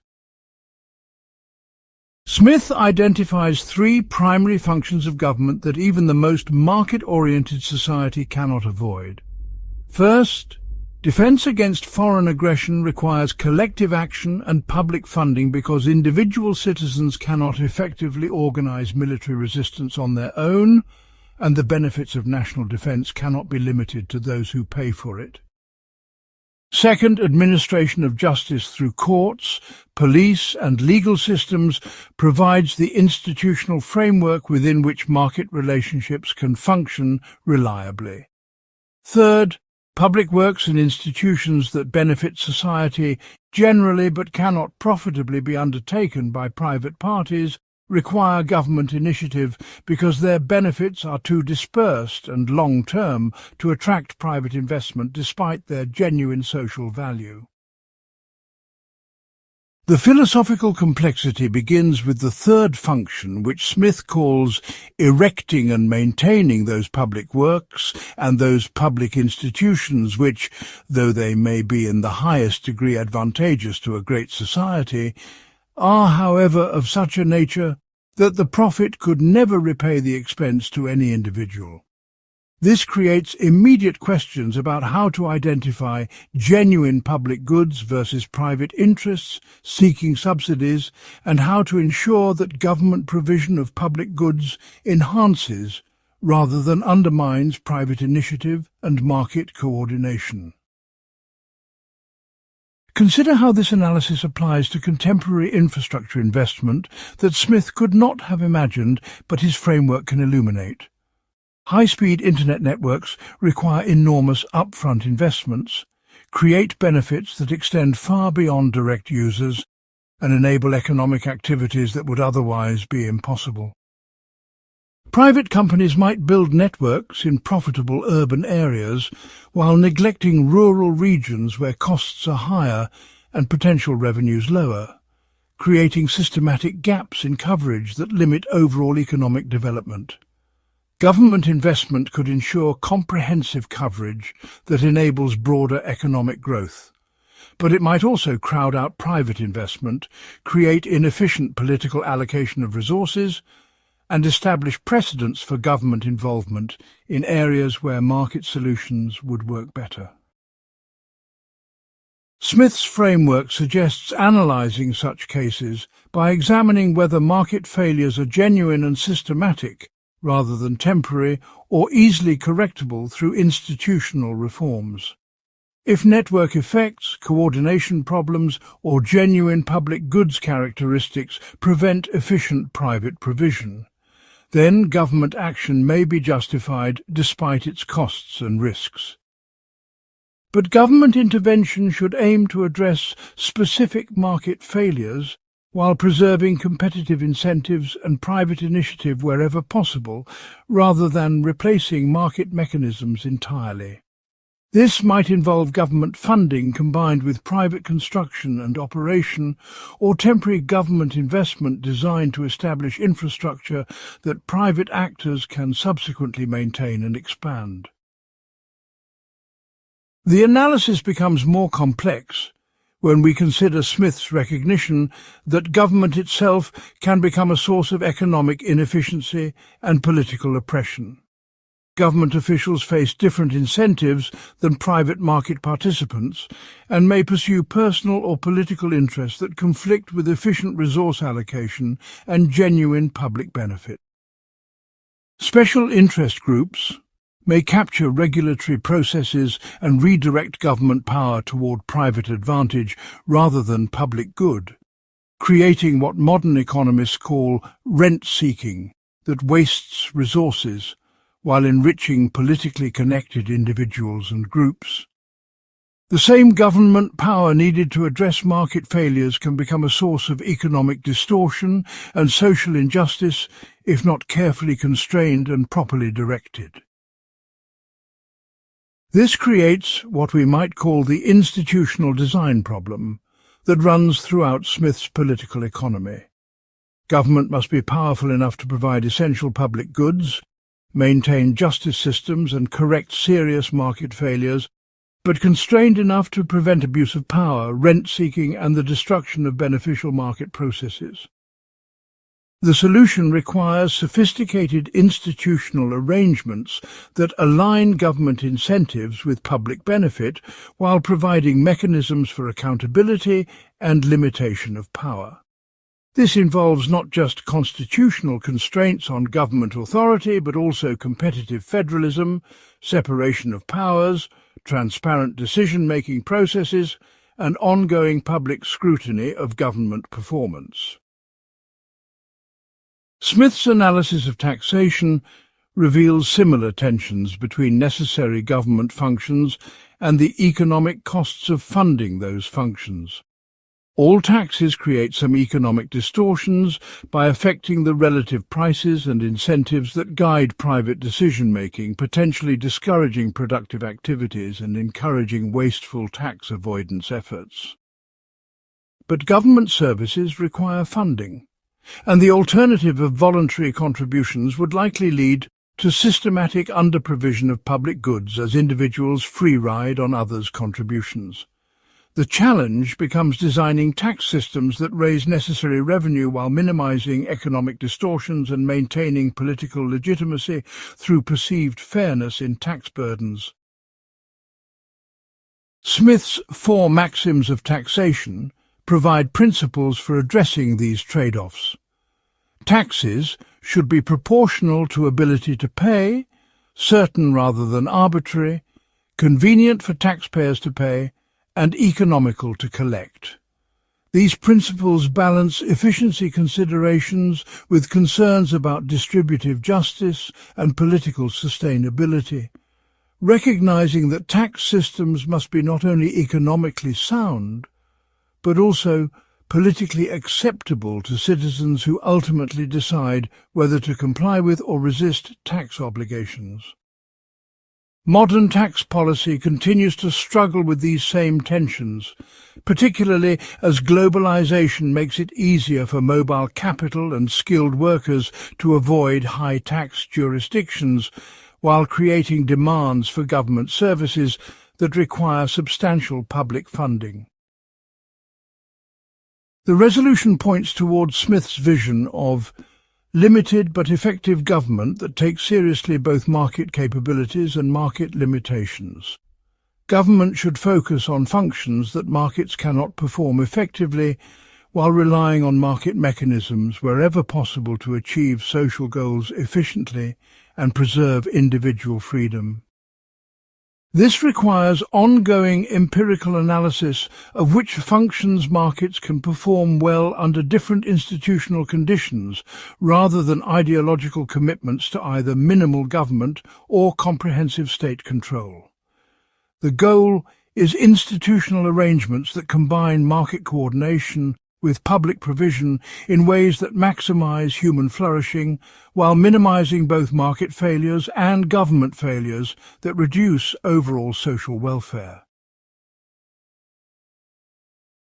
Part 12. Free Trade and National Prosperity. Beyond Mercantile Delusions.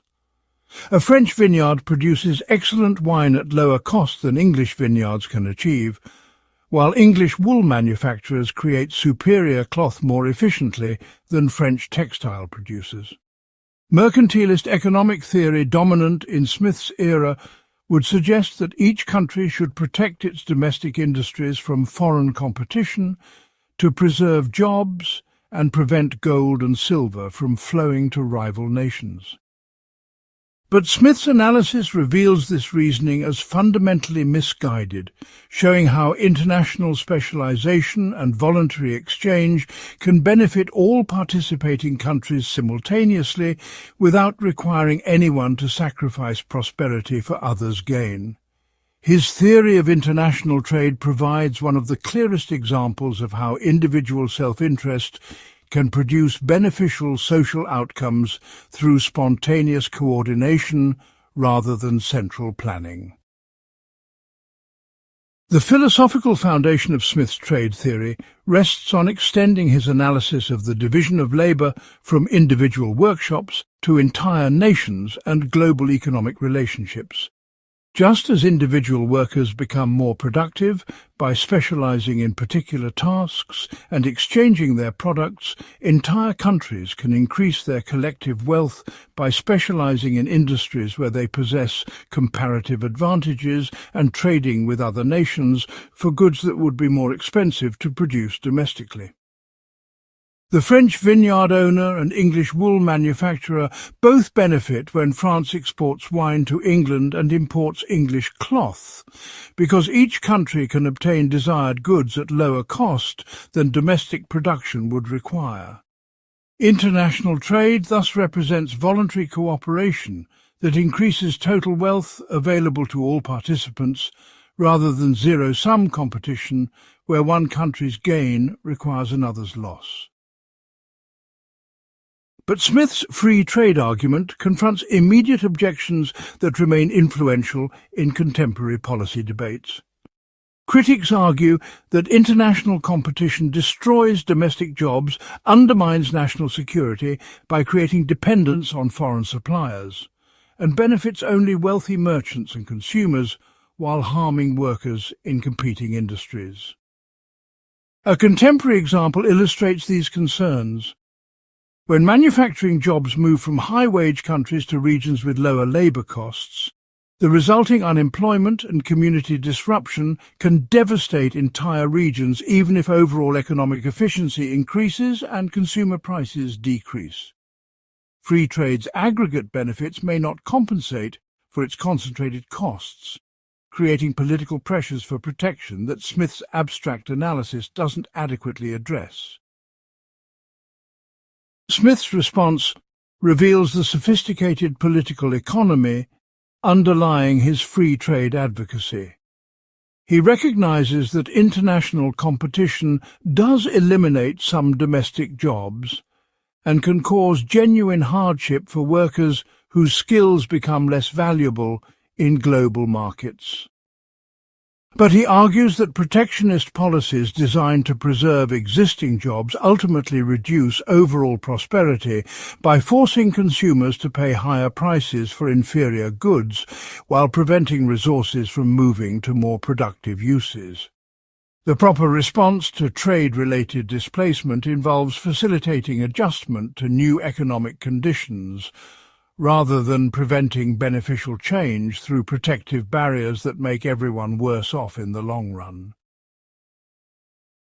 The philosophical depth emerges when we recognize that Smith's trade theory challenges fundamental assumptions about national identity, economic solidarity, and political obligation. Mercantilist thinking assumes that countries are naturally in economic competition with each other, making one nation's prosperity a threat to others' welfare, and justifying protective policies that preserve domestic advantages even at the cost of global efficiency. Smith's analysis suggests that countries have shared interests in mutual prosperity that transcend national boundaries, and that policies designed to benefit domestic producers at foreign competitors' expense typically harm domestic consumers more than they help domestic producers. This creates tension between economic logic and political sentiment about national solidarity and mutual obligation among fellow citizens.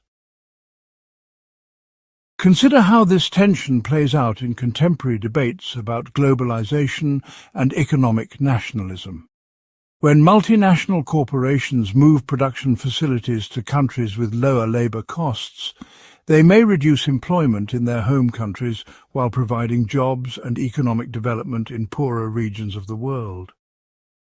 Smith's analysis suggests that such moves benefit global welfare by allowing production to occur where it can be accomplished most efficiently, while reducing prices for consumers everywhere and creating economic opportunities in developing countries. But citizens whose jobs are eliminated may reasonably ask why they should sacrifice their economic security for the benefit of foreign workers and distant consumers, especially if their own government provides inadequate assistance for economic transition and adjustment. Smith's framework suggests that the solution involves not restricting beneficial trade, but improving domestic institutions for managing economic change and assisting displaced workers.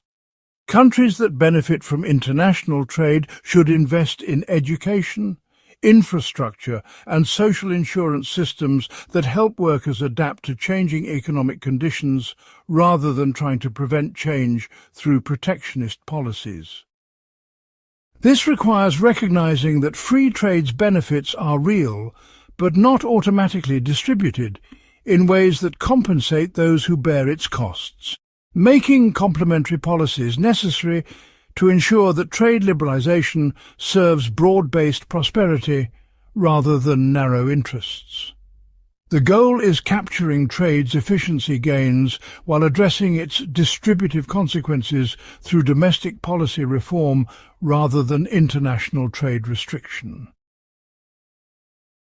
The analysis becomes more complex when applied to contemporary global trade relationships that involve vast differences in labor standards, environmental regulations, and political systems. Smith's 18th-century trade examples involved countries with roughly similar institutions and development levels, making voluntary exchange relationships relatively straightforward to evaluate. Modern global trade often involves countries with dramatically different regulatory environments, creating questions about whether apparent comparative advantages reflect genuine efficiency differences or systematic exploitation of workers and environmental resources that would be illegal in more regulated economies. Free trade principles may need modification when trading partners have fundamentally different approaches to labor rights, environmental protection, and political freedom that affect the true social costs of production. Smith's broader institutional analysis provides guidance for addressing these contemporary challenges. He emphasizes that beneficial market relationships depend on appropriate legal frameworks, genuine competition, and institutions that ensure prices reflect true social costs and benefits. International trade relationships that involve systematic exploitation or environmental destruction violate these conditions and may justify trade policies that encourage better labour and environmental standards in trading partners. But such policies should aim to extend beneficial institutions globally rather than protecting inefficient domestic industries from legitimate competition, maintaining Smith's core insight that voluntary exchange benefits all participants when conducted within appropriate institutional frameworks. The resolution points towards Smith's vision of international economic relationships as potentially serving human flourishing globally, while requiring conscious attention to institutional design and policy coordination. Free trade represents a powerful mechanism for increasing global prosperity and creating incentives for peaceful cooperation among nations with different political systems and cultural traditions. But realizing these benefits requires domestic institutions that help citizens adapt to economic change and international institutions that ensure trade occurs within frameworks that protect basic human rights and environmental sustainability. The goal is extending the benefits of commercial society globally while addressing the legitimate concerns that motivate resistance to economic globalization. Part 13. The Stages of Social Development, from Hunters to Commerce. A hunter-gatherer society operates with minimal property distinctions, informal leadership structures, and simple moral codes based on reciprocity and kinship obligations. Over centuries, this society gradually develops agriculture, which creates permanent settlements, private land ownership, social hierarchies based on wealth differences, and complex legal systems to resolve property disputes. Eventually, manufacturing and commerce emerge, creating urban centres, elaborate financial institutions and social relationships based on voluntary exchange rather than traditional authority or family connections.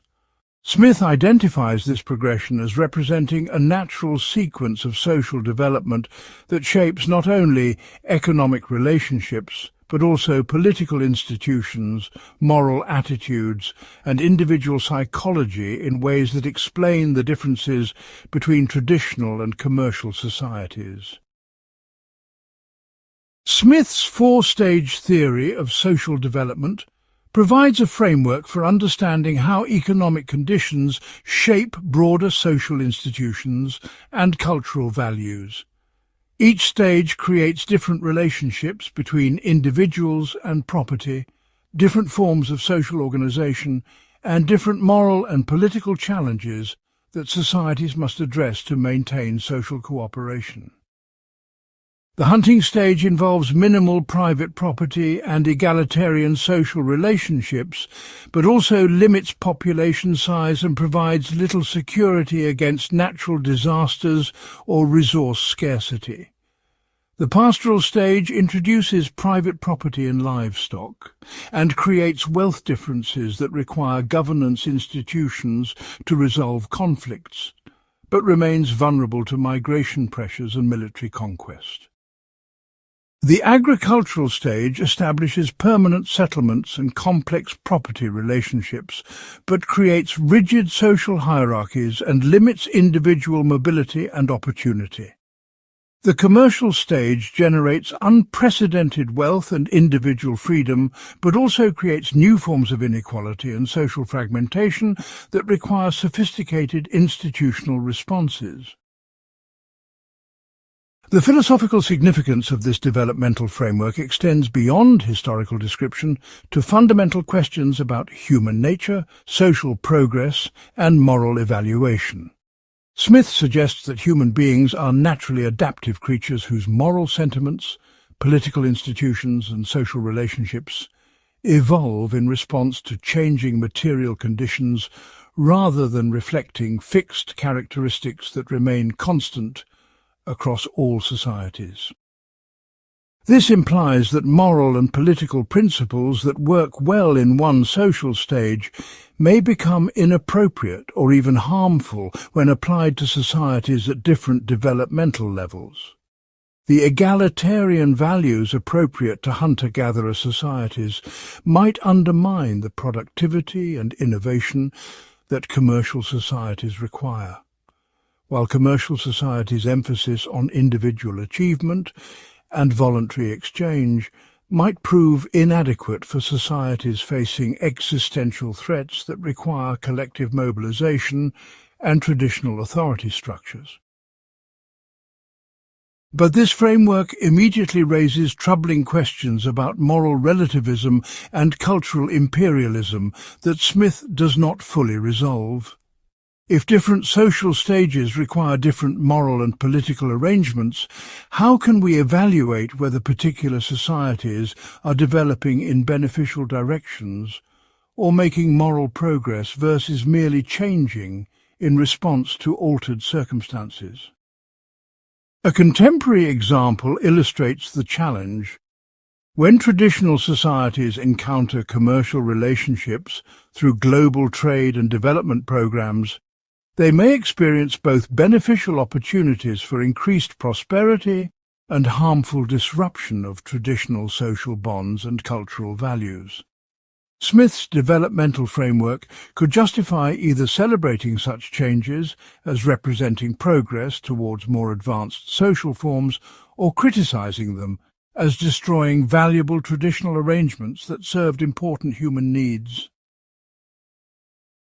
Smith's resolution involves distinguishing between arbitrary cultural differences and genuine improvements in human welfare that can be evaluated across different social contexts.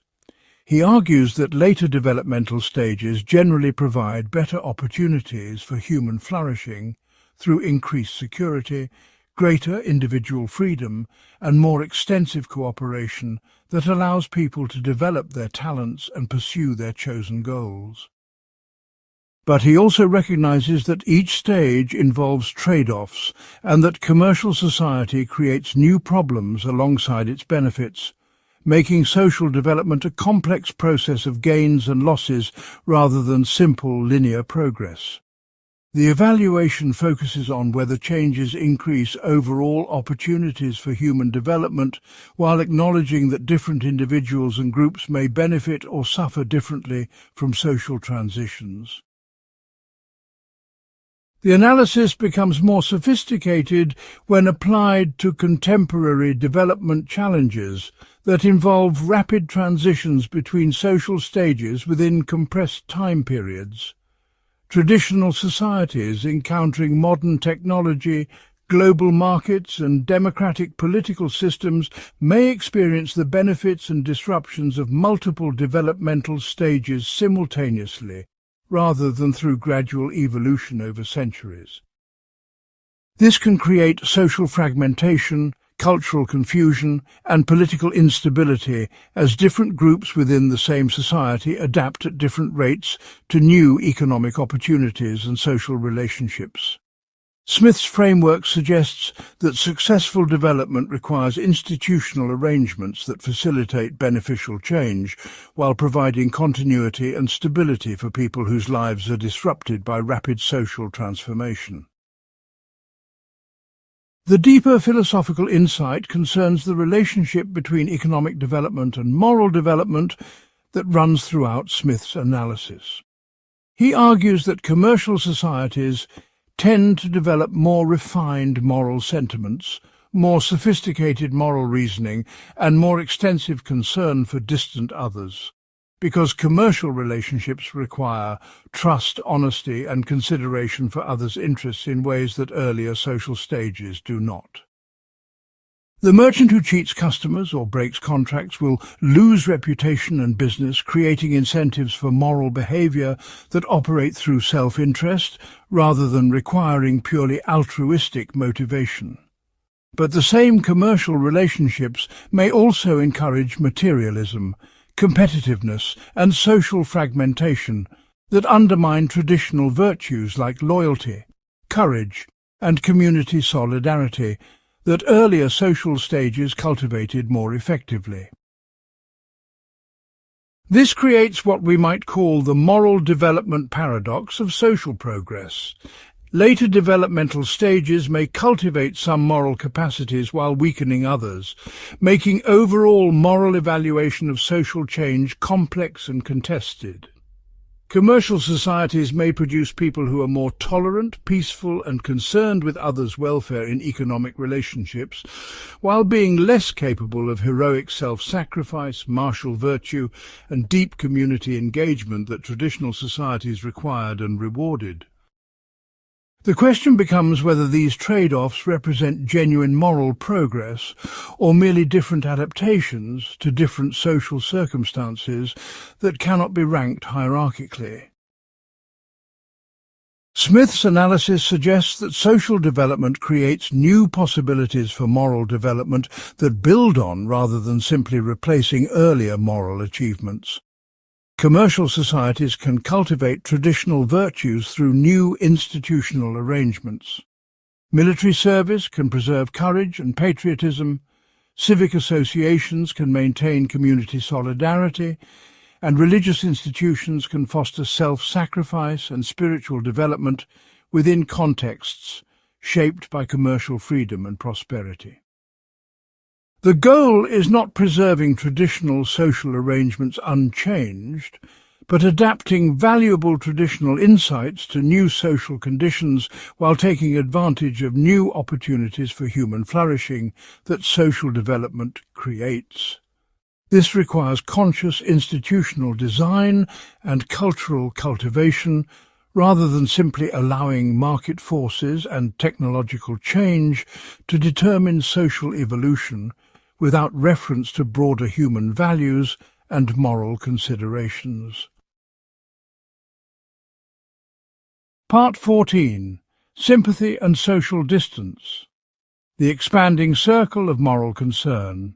A person feels intense grief when their pet dies, moderate concern when reading about a neighbour's job loss, and minimal emotional response to news reports about famine affecting thousands of people in distant countries.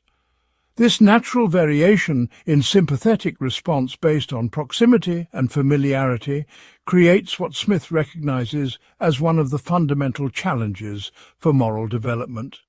How to extend moral concern beyond immediate personal relationships to include distant others whose welfare should matter morally, even when it doesn't generate strong emotional responses. His analysis of this problem anticipates contemporary debates about global justice, humanitarian intervention, and the psychological obstacles to effective altruism that prevent people from responding appropriately to distant suffering despite intellectual recognition of its moral significance. Smith's investigation of sympathy's limitations reveals sophisticated insights about the relationship between emotion and moral judgment that challenge both purely rationalist and purely emotivist approaches to ethics. Moral judgment requires emotional engagement to motivate action and provide concrete understanding of how our choices affect others' welfare. But emotional responses naturally fade with physical, social, and temporal distance in ways that create systematic biases in moral attention. The challenge becomes developing moral reasoning capabilities that can extend sympathetic insights beyond sympathy's natural range without losing the motivational force and concrete understanding that make sympathetic responses valuable for moral guidance in the first place. This requires what we might call educated sympathy, that combines natural emotional responses with reflective analysis and institutional arrangements that make distant others' welfare more visible and emotionally compelling. The philosophical complexity emerges when we recognize that expanding moral concern faces not only psychological but also practical limitations that Smith's analysis doesn't fully address. If we attempted to feel equally strongly about all human suffering regardless of distance, we might become paralyzed by the vastness of global misery or spread our attention so thin as to be ineffective in helping anyone. Moreover, we have special obligations to family members, friends and fellow citizens that justify some partiality in moral attention and resource allocation, even from impartial moral perspectives. The question becomes how to distinguish appropriate limitations on moral concern from mere selfishness or prejudice, and how to balance legitimate partiality with genuine obligations to distant others whose welfare we can significantly affect through our choices.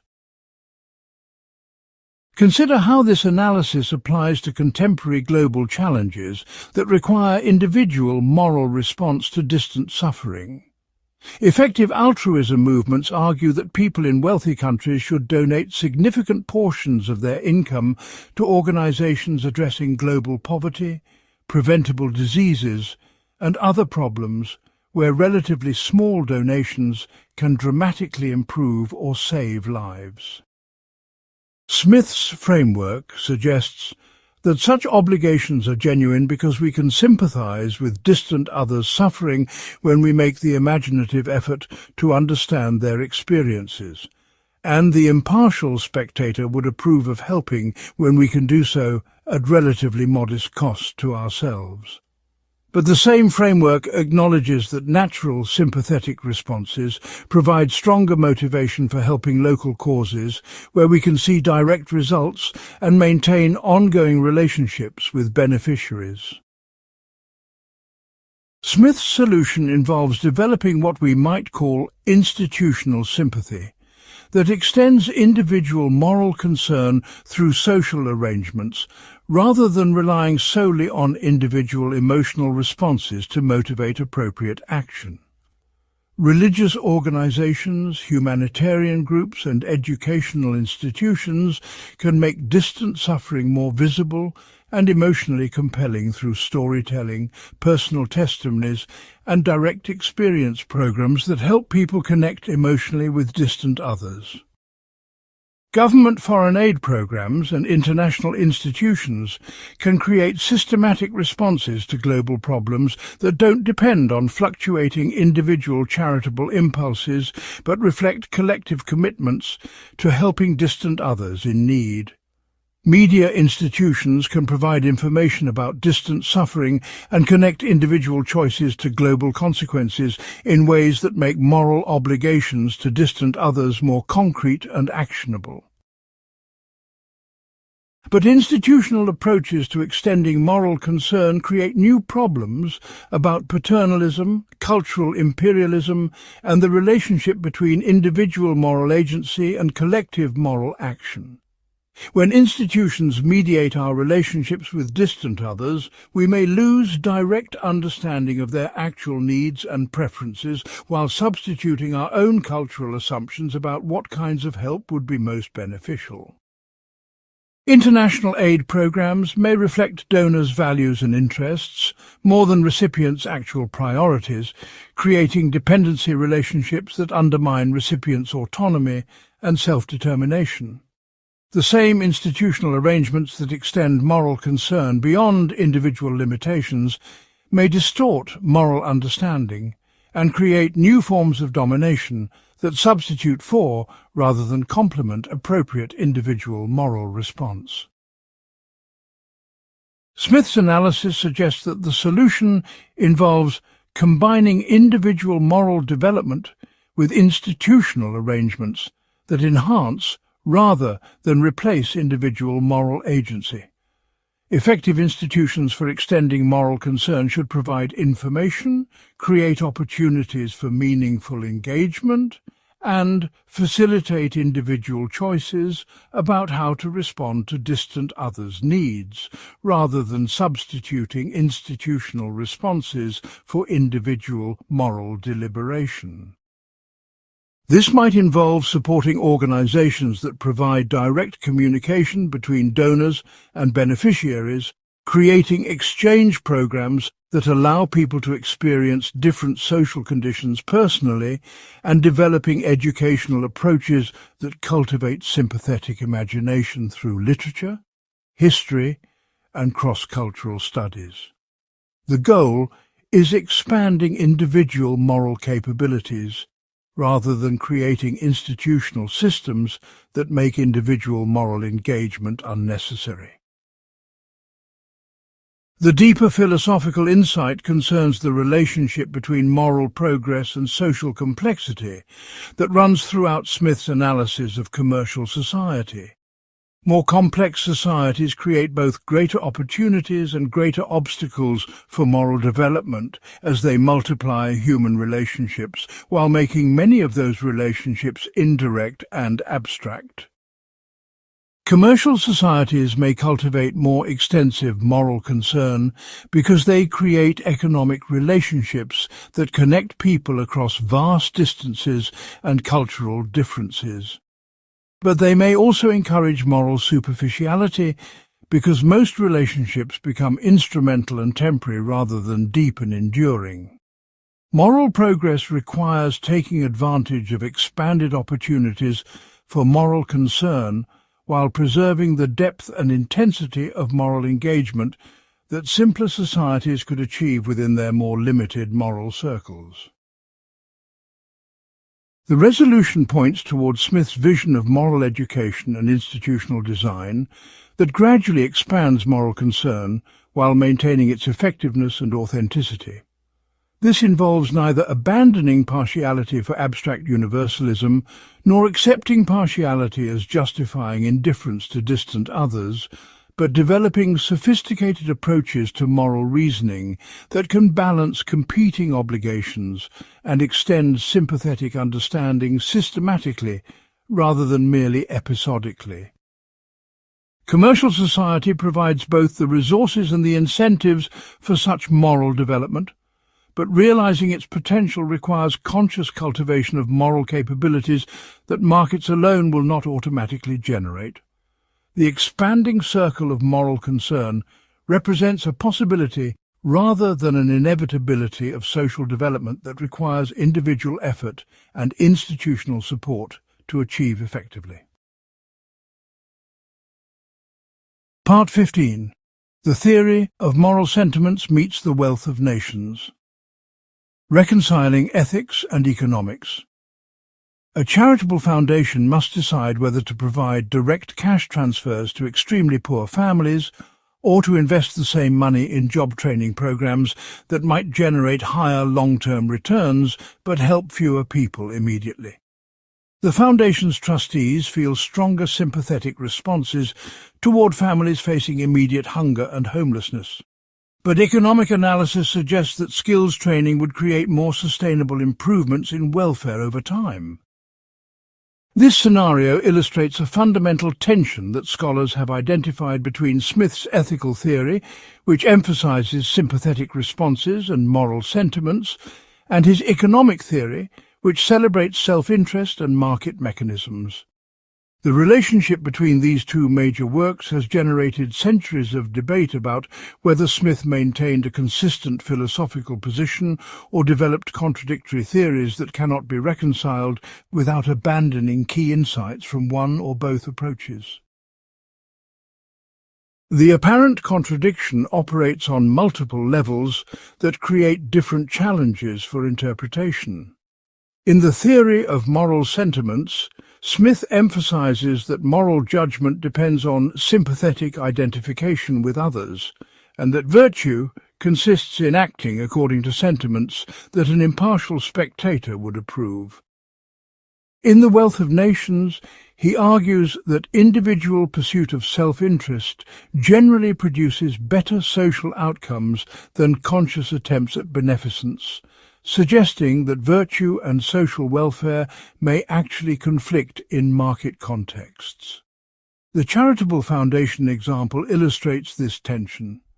Sympathetic responses favor immediate relief that addresses visible suffering, while economic reasoning favors longer-term investments that may prevent more suffering but provide less immediate sympathetic satisfaction for donors. But Smith's actual analysis proves more sophisticated than this apparent contradiction suggests when we examine how both works understand the relationship between individual motivation and social consequences. The theory of moral sentiments never argues that sympathetic responses alone provide adequate guidance for complex moral decisions, but emphasizes that moral judgment requires reflective analysis through the impartial spectator mechanism that can correct for biases in immediate sympathetic responses. Similarly, The Wealth of Nations never celebrates pure selfishness, but analyzes how institutional arrangements can channel self-interested behavior toward socially beneficial outcomes while recognizing that such arrangements require moral and political foundations that self-interest alone cannot provide. Both works share a concern with understanding how individual psychology and social institutions interact to promote or hinder human flourishing. The philosophical unity emerges when we recognize that both works address the same fundamental problem: how to design social institutions that work effectively given human nature as it actually is, rather than as we might wish it to be. The theory of moral sentiments analyzes moral psychology to understand how people actually make moral judgments and what kinds of institutional arrangements can cultivate better moral development. The Wealth of Nations analyzes economic psychology to understand how people actually make economic decisions and what kinds of institutional arrangements can channel those decisions toward beneficial social outcomes. Both approaches assume that successful institutions must work with, rather than against, natural human tendencies, while providing frameworks that encourage the development of beneficial tendencies and discourage harmful ones. Consider how this integrated approach applies to contemporary corporate social responsibility initiatives that attempt to combine profit-seeking with social benefit. Companies increasingly face pressure to consider environmental sustainability, worker welfare, and community development alongside financial returns, creating questions about whether such initiatives represent genuine moral progress or merely sophisticated marketing strategies. Smith's framework suggests analyzing such cases by examining whether corporate social responsibility practices emerge from institutional arrangements that genuinely align profit incentives with social benefit, or merely create appearance of moral behavior while preserving fundamentally extractive business models. The key question is not whether corporate executives have virtuous motives, but whether the institutional context creates reliable incentives for beneficial behavior, regardless of individual motivation. This analysis reveals how Smith's ethical and economic theories complement, rather than contradict each other, in addressing complex social problems. Moral sentiments provide individuals with motivation and guidance for ethical behavior within their personal relationships and immediate communities, where they have direct knowledge and emotional connection. Market mechanisms coordinate the activities of strangers who lack personal relationships but can benefit each other through voluntary exchange relationships that require minimal trust and emotional engagement. Both mechanisms serve essential functions in complex societies, but neither alone can address all the coordination problems and moral challenges that such societies face.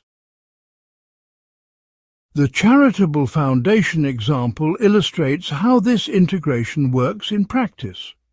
Trustees' sympathetic responses appropriately focus attention on immediate suffering and provide motivation for charitable action, but such responses need guidance from economic analysis about which interventions would most effectively address the underlying causes of poverty and deprivation. Economic reasoning about program effectiveness should inform charitable decision-making.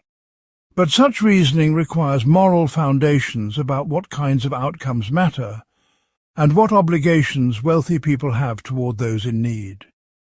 Neither pure sympathy nor pure economic calculation provides adequate guidance alone, but combining sympathetic motivation with economic analysis can produce more effective charitable interventions than either approach would generate independently. The deeper philosophical insight concerns Smith's understanding of how moral progress occurs through the interaction between individual moral development and institutional reform. Better institutions create contexts within which individual moral development becomes easier and more effective, while individual moral development creates demand for better institutions and provides guidance about what kinds of institutional reforms would serve human flourishing. Commercial societies provide unprecedented opportunities for both moral and economic development, but realizing those opportunities requires ongoing attention to how market relationships and moral relationships can mutually reinforce rather than undermine each other. This creates a dynamic process of social improvement that operates through neither pure individual virtue nor pure institutional reform, but through their systematic integration over time. The resolution points towards Smith's vision of social science as combining empirical analysis of how institutions actually work with normative analysis of how they ought to work to serve human flourishing. Economic analysis provides knowledge about how different institutional arrangements affect productivity, innovation, and resource allocation, while moral analysis provides guidance about what kinds of outcomes institutional arrangements should promote and what constraints they should respect. Combining these approaches produces more sophisticated understanding of social problems and more effective approaches to addressing them than either purely descriptive social science or purely normative moral philosophy could achieve independently. Smith's lasting contribution lies not in developing separate theories of ethics and economics, but in showing how these domains must be integrated to understand and improve the complex societies that human beings actually create and inhabit. Part 16, Commercial Society and Human Flourishing. The final assessment. After more than 2 centuries of experience with commercial societies, we can evaluate Smith's predictions about their effects on human welfare, individual character, and social relationships. Countries that have embraced market economies and international trade have generally achieved unprecedented levels of material prosperity, technological innovation, and individual freedom compared to both their own histories and contemporary societies that rejected commercial development. But these same societies also exhibit problems that Smith anticipated: extreme inequality, social fragmentation, environmental degradation, and forms of alienation and meaninglessness that raise questions about whether commercial prosperity serves genuine human flourishing or merely creates sophisticated forms of dissatisfaction and social dysfunction. Smith's analysis provides frameworks for understanding both the successes and the limitations of commercial society, while suggesting approaches to institutional reform that could enhance its benefits while addressing its most serious problems. The empirical evidence for commercial society's benefits is overwhelming by historical and comparative standards. Market-oriented societies have virtually eliminated absolute poverty for their citizens, extended life expectancy dramatically, provided educational opportunities that were previously available only to elites, and created unprecedented possibilities for individual mobility and self-determination. Global trade and commercial development have lifted hundreds of millions of people out of extreme poverty, created incentives for peaceful cooperation among nations with different political systems, and generated resources for addressing environmental challenges and supporting humanitarian causes worldwide. These achievements represent genuine improvements in human welfare that Smith's analysis predicted would emerge from institutional arrangements that channel self-interest toward beneficial social outcomes through competitive markets and voluntary exchange. But contemporary commercial societies also exhibit systematic problems that raise questions about whether Smith's optimism about commercial development was justified or naive. Extreme wealth concentration creates political inequality that threatens democratic governance. Environmental degradation imposes costs on future generations that current market prices do not reflect, and social fragmentation undermines community relationships and civic engagement in ways that reduce life satisfaction, despite increased material prosperity. Moreover, commercial societies seem to generate forms of psychological distress, status anxiety, and existential meaninglessness that suggest that prosperity alone may not provide adequate foundations for human flourishing. These problems require us to ask whether they represent inevitable costs of commercial development or failures to implement Smith's insights about the institutional requirements for beneficial commercial society. Smith's analysis suggests that many contemporary problems stem from institutional failures rather than inherent defects in commercial society itself. Extreme inequality often reflects rent-seeking, monopolization, and political corruption rather than genuine value creation through productive activity. Environmental degradation represents failures to internalize externalities and account for long-term costs rather than unavoidable consequences of economic growth. Social fragmentation may result from inadequate investment in civic institutions, public goods, and moral education rather than necessary effects of market relationships. Status, anxiety, and meaninglessness might reflect cultural emphasis on material consumption and competitive achievement rather than intrinsic features of commercial prosperity. Addressing these problems requires institutional reforms and cultural development that extend Smith's insights rather than abandoning commercial society entirely. Consider how this analysis applies to contemporary debates about whether technological innovation and economic growth can continue indefinitely without exhausting natural resources or destabilizing social relationships. Smith's framework suggests that sustainable commercial society requires institutional arrangements that account for environmental limits, intergenerational justice, and social cohesion alongside immediate economic efficiency. This might involve carbon pricing that reflects climate costs, progressive taxation that prevents excessive wealth concentration, public investment in education and infrastructure that maintains social mobility, and cultural institutions that cultivate values beyond material acquisition. The goal is not limiting growth or innovation, but directing them toward forms that serve comprehensive human flourishing rather than narrow measures of economic output. The philosophical assessment requires balancing Smith's insights against both earlier and later approaches to understanding social organization and human development. Compared to traditional societies based on ascribed status, rigid hierarchy, and limited individual opportunity, commercial societies clearly provide superior opportunities for human development and self-determination.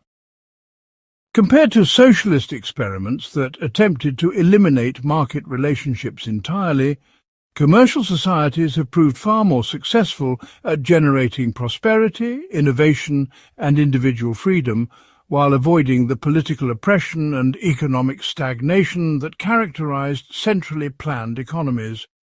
But contemporary environmental challenges, technological disruptions, and global integration create new problems that Smith could not have anticipated, and that may require institutional innovations that go beyond his 18th century framework while preserving his core insights about human nature and social cooperation.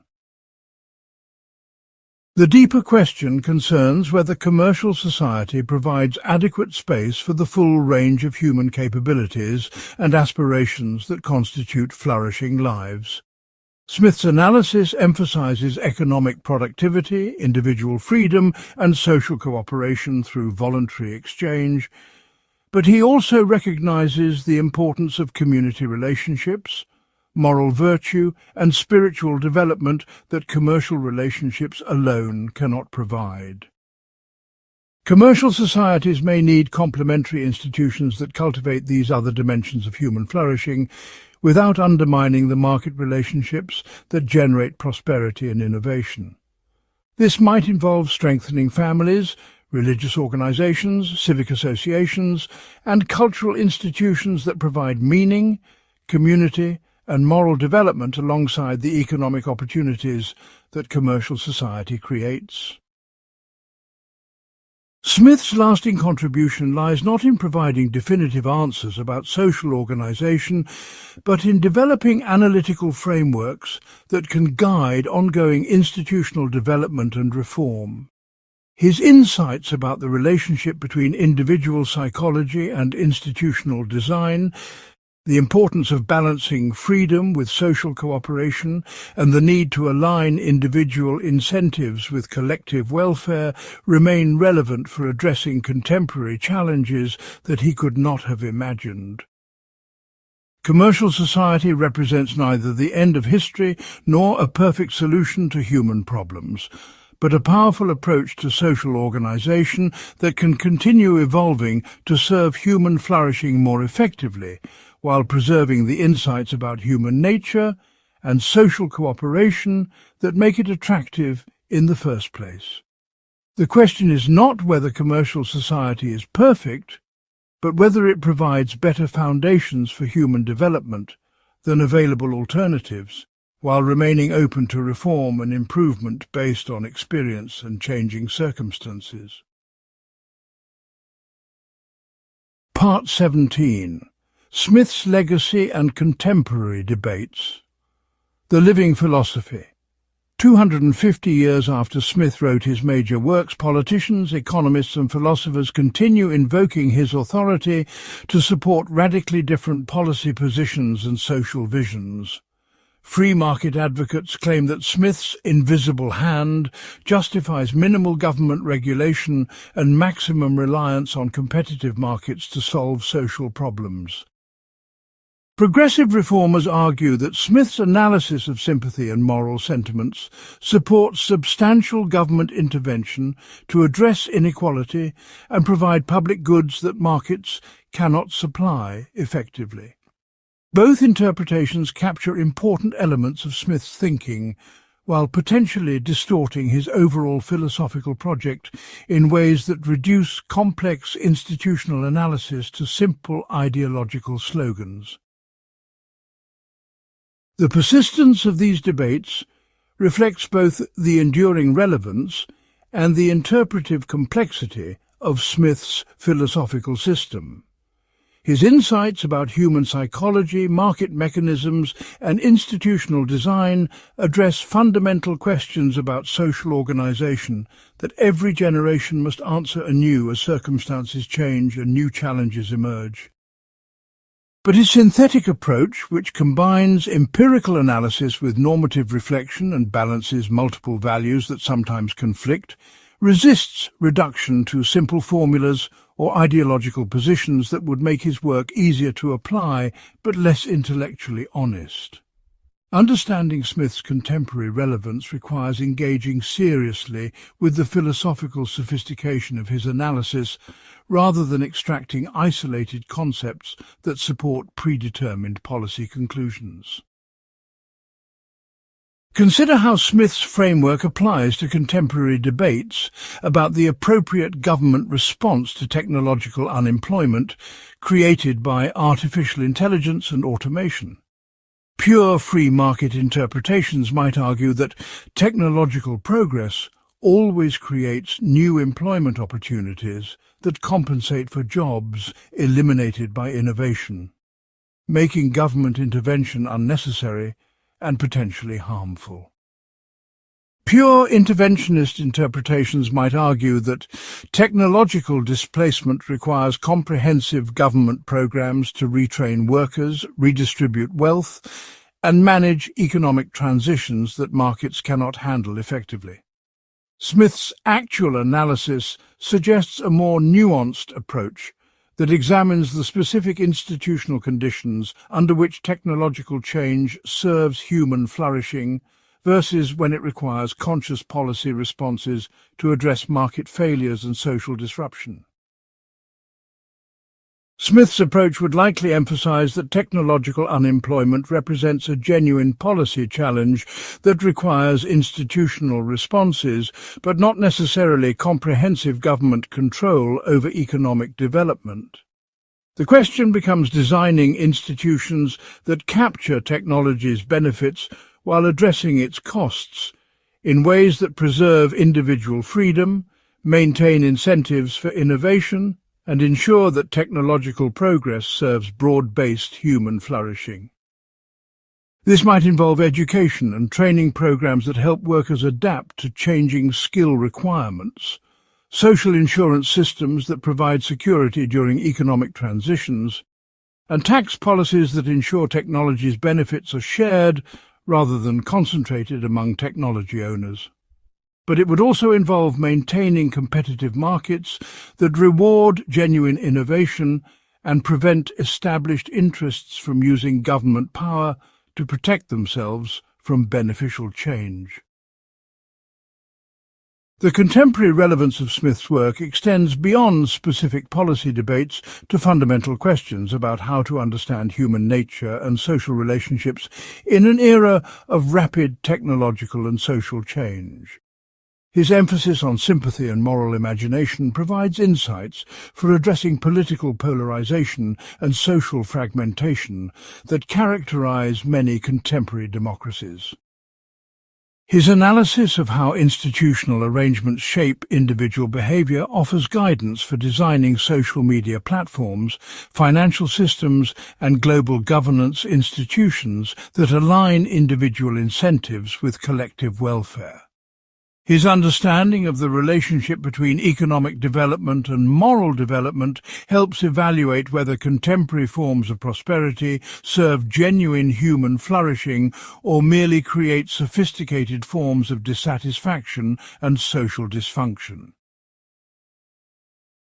But applying Smith's insights to contemporary challenges also reveals the limitations of 18th century frameworks for addressing 21st century problems.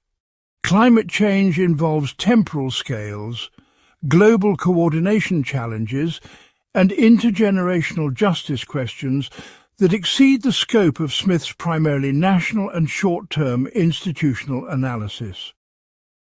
Artificial intelligence and genetic engineering create possibilities for human enhancement and social control that raise fundamental questions about human nature and individual autonomy that Smith's framework does not directly address.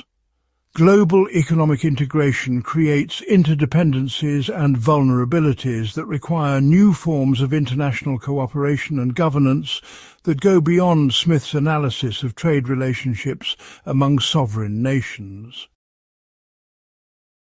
The productive approach involves extending Smith's methodological insights while adapting his substantive conclusions to contemporary circumstances and knowledge. His emphasis on understanding how institutions actually work in practice, rather than how they appear in theory, provides guidance for evaluating contemporary policy proposals based on empirical evidence rather than ideological commitment.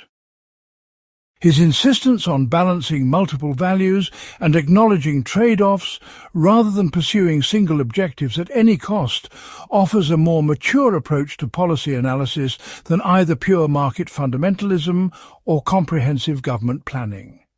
His recognition that successful institutions must work with rather than against human nature while providing frameworks for moral development remains relevant for designing institutions that serve human flourishing in changing circumstances. Smith's most important contemporary contribution may lie in his approach to social science that combines empirical analysis with moral reflection in ways that inform practical judgment about complex institutional questions.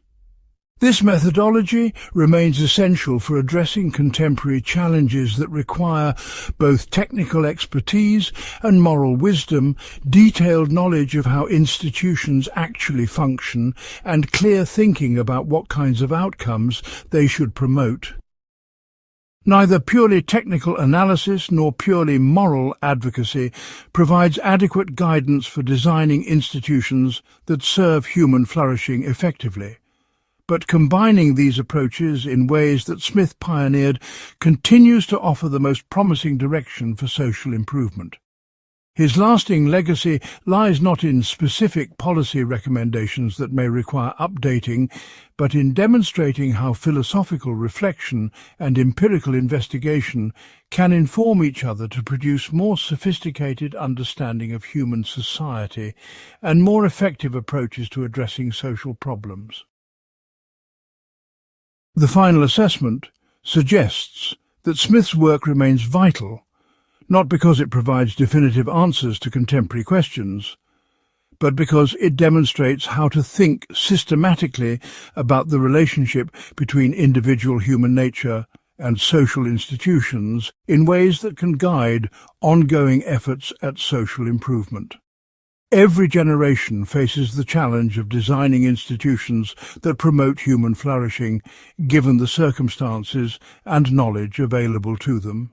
And Smith's analytical approach provides enduring guidance for this permanent human task, even as specific institutional solutions must evolve with changing conditions and expanding understanding. Part 18. The Unresolved Tensions. What Smith left unfinished. Despite the comprehensiveness and sophistication of Smith's philosophical system, several fundamental tensions remain unresolved that continue to generate scholarly debate and practical confusion about how to apply his insights consistently. The relationship between individual moral development and institutional reform operates through complex feedback mechanisms that Smith describes but doesn't fully explain, leaving questions about how social progress actually occurs and what role conscious intention plays in beneficial institutional change. The balance between universal moral principles and particular cultural arrangements reflects competing demands for moral objectivity and social effectiveness that Smith acknowledges but cannot definitively reconcile. The temporal dimensions of moral and economic evaluation involve trade-offs between immediate welfare and long-term development that Smith recognizes but doesn't provide clear guidance for resolving when they conflict. The most significant unresolved tension concerns the relationship between Smith's descriptive analysis of how commercial societies actually function and his normative vision of how they ought to function to serve human flourishing. Throughout both major works, Smith moves between explaining why existing institutions work as they do and evaluating whether their outcomes serve appropriate moral goals. But he doesn't always clearly distinguish these different types of analysis or explain how they relate to each other. This creates interpretive problems about whether Smith primarily describes inevitable features of commercial society or advocates for particular institutional arrangements that could be implemented differently with better results. The ambiguity has practical implications because it affects whether his analysis supports accepting existing institutional arrangements as natural and inevitable or working to reform them according to moral principles that existing arrangements may not adequately serve. Consider how this tension appears in Smith's analysis of inequality in commercial societies. He describes wealth concentration as a natural result of differences in talent, effort and fortune that competitive markets tend to reward, suggesting that inequality represents an inevitable feature of any productive economic system. But he also argues that extreme inequality can undermine the moral development, social cooperation, and political institutions that make commercial society beneficial, suggesting that some forms of inequality represent institutional failures rather than natural outcomes. The analysis provides no clear criteria for distinguishing acceptable inequality that reflects genuine differences in productive contribution from problematic inequality that threatens social cooperation and individual flourishing. Similarly, Smith's treatment of government functions exhibits unresolved tensions between minimal state approaches and more extensive public intervention. His analysis of market failures and public goods suggests significant roles for government in education, infrastructure, regulation, and social insurance that go well beyond protecting property rights and enforcing contracts. But his warnings about government inefficiency, rent-seeking, and political oppression suggest skepticism about extensive state power that might undermine the economic freedom and individual liberty that make commercial society attractive. The framework provides general guidance about analyzing government interventions case by case, but it doesn't offer clear principles for determining when market failures justify government action versus when government failures make public intervention worse than accepting market limitations. The temporal dimensions of Smith's analysis create additional unresolved tensions between short-term welfare and long-term development that become particularly acute in contemporary policy debates. His emphasis on economic growth and capital accumulation as engines of social progress conflicts with environmental concerns about sustainability and resource depletion that require sacrificing some immediate prosperity for long-term ecological stability. His confidence that commercial development would gradually improve moral sentiments and social relationships conflicts with evidence that some forms of economic growth may undermine community relationships and civic engagement in ways that reduce overall life satisfaction despite increased material prosperity. The analysis provides no clear guidance for balancing immediate welfare gains against potential long-term costs when these considerations conflict. Smith's approach to cultural diversity and moral universalism reflects another set of unresolved tensions that have become more pressing in an era of global integration and multiculturalism.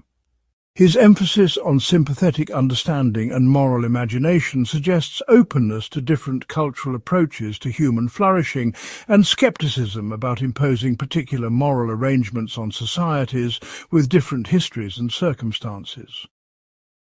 But his confidence that commercial development represents genuine progress toward more advanced forms of social organization suggests universal standards for evaluating different societies and cultural practices that may conflict with cultural relativism and respect for diversity. The tension affects contemporary debates about development policy, humanitarian intervention and immigration that require balancing respect for cultural differences with commitments to human rights and moral progress that transcend cultural boundaries. Perhaps most fundamentally, Smith's analysis leaves unresolved questions about human agency and social determinism that affect how we understand individual responsibility and possibilities for social reform. His emphasis on how institutional arrangements shape individual behavior suggests that social outcomes result primarily from structural factors rather than individual choices, which could support deterministic conclusions about social development that limit possibilities for conscious reform efforts. But his emphasis on moral education and individual virtue suggests that people can transcend their circumstances through moral development and rational reflection, which supports more optimistic conclusions about possibilities for individual and social improvement through conscious effort. The relationship between these perspectives affects fundamental questions about political action, educational policy, and individual responsibility that Smith's framework illuminates but doesn't definitively resolve. These unresolved tensions may represent not failures in Smith's analysis, but recognition that social life involves genuine trade-offs and competing values that cannot be reconciled through theoretical analysis alone, but require practical judgment in specific circumstances. His contribution may lie not in providing definitive solutions to these tensions, but in developing analytical frameworks that help us understand their sources and think more systematically about how to address them in particular contexts. The persistence of these tensions in contemporary debates suggests their fundamental character rather than representing problems that more sophisticated analysis could eliminate entirely. Smith's lasting value may involve teaching us how to think productively about these permanent challenges rather than offering final answers that would eliminate the need for ongoing reflection and practical wisdom in addressing social problems. Part 19. Smith and Modern Behavioral Economics. Psychology meets markets. Contemporary research in behavioral economics has revealed systematic patterns in human decision-making that challenge the rational actor assumptions underlying much modern economic theory, but Smith's 18th-century analysis of moral sentiments and market behavior anticipated many of these findings by centuries. People regularly make choices that contradict their own stated preferences, fall victim to predictable cognitive biases, and respond to social and emotional factors that pure economic rationality would ignore.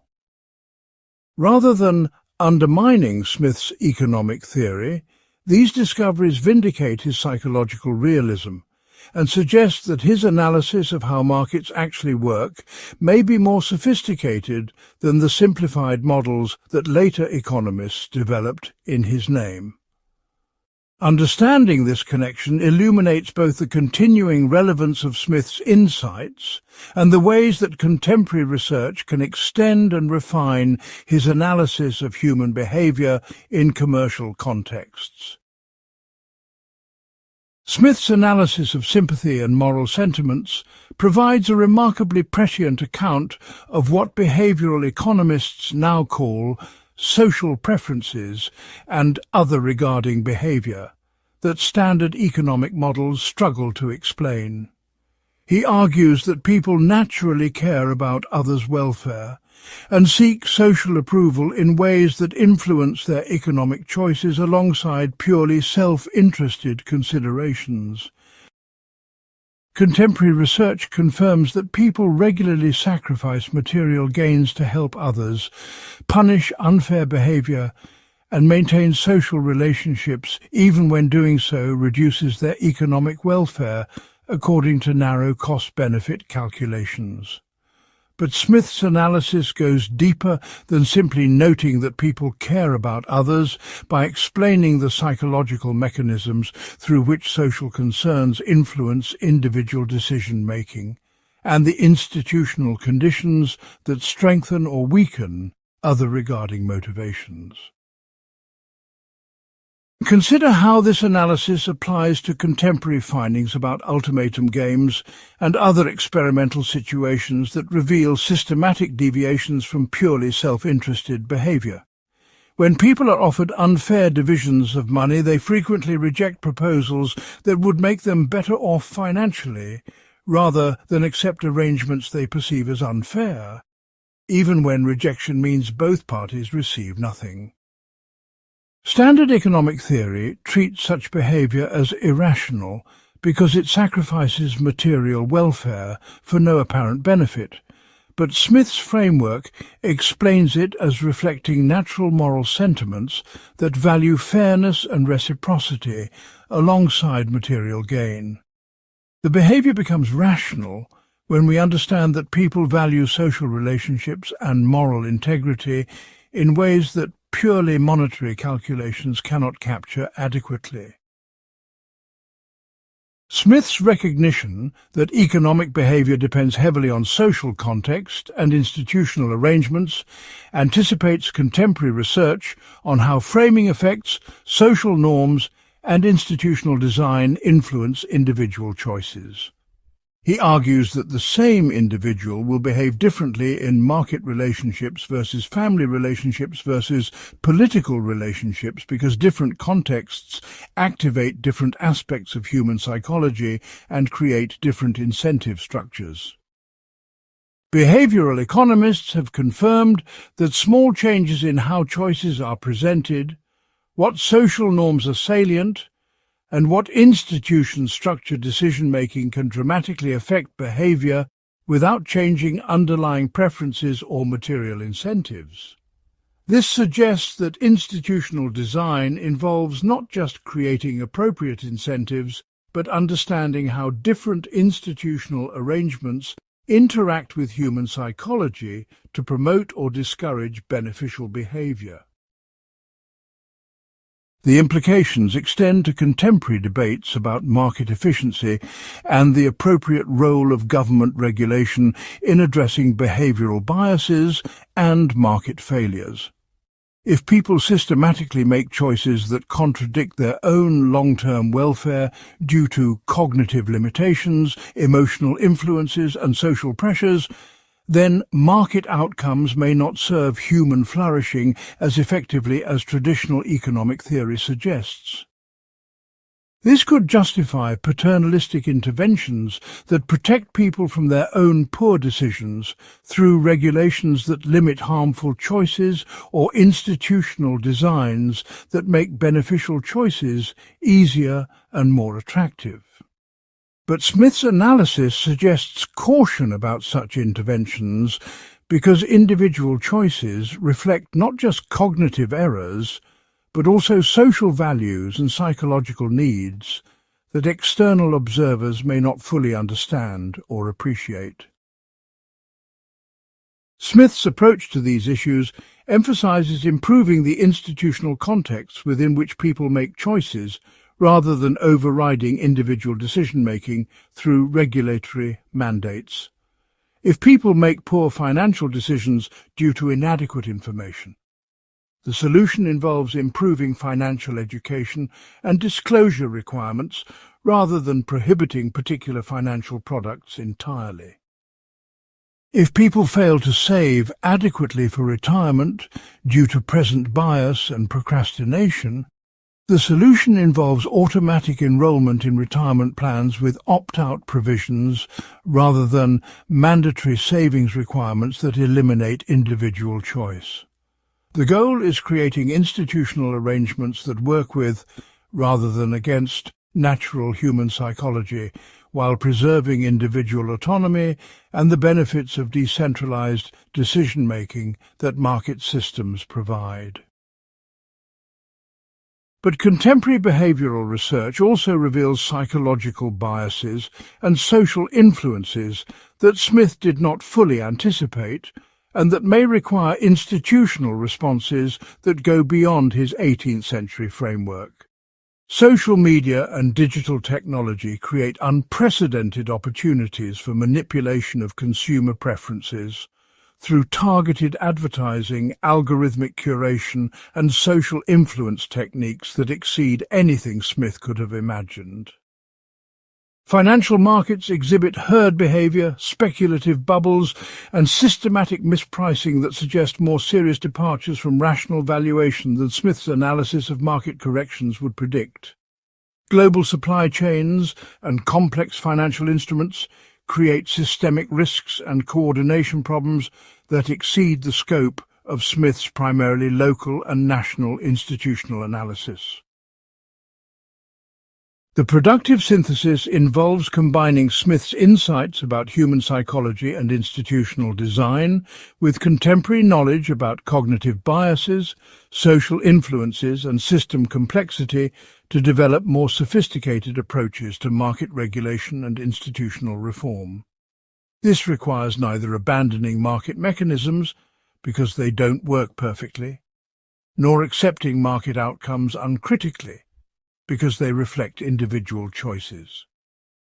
Instead, it involves ongoing empirical analysis of how different institutional arrangements interact with human psychology to produce various outcomes, and continuous institutional experimentation and reform based on evidence about what actually serves human flourishing most effectively. Smith's lasting contribution lies not in providing final answers about institutional design, but in demonstrating how psychological realism and empirical analysis can inform institutional reform that preserves individual freedom while addressing systematic sources of market failure and social dysfunction. Part 20. The Enduring Questions, Smith's Philosophy for the Future. As we face challenges that Smith could never have imagined, artificial intelligence reshaping employment, climate change requiring global cooperation across generations, genetic engineering raising fundamental questions about human nature, and digital technologies transforming social relationships, the question becomes whether his philosophical framework retains relevance for addressing genuinely novel problems or represents merely historical interest in the development of social thought.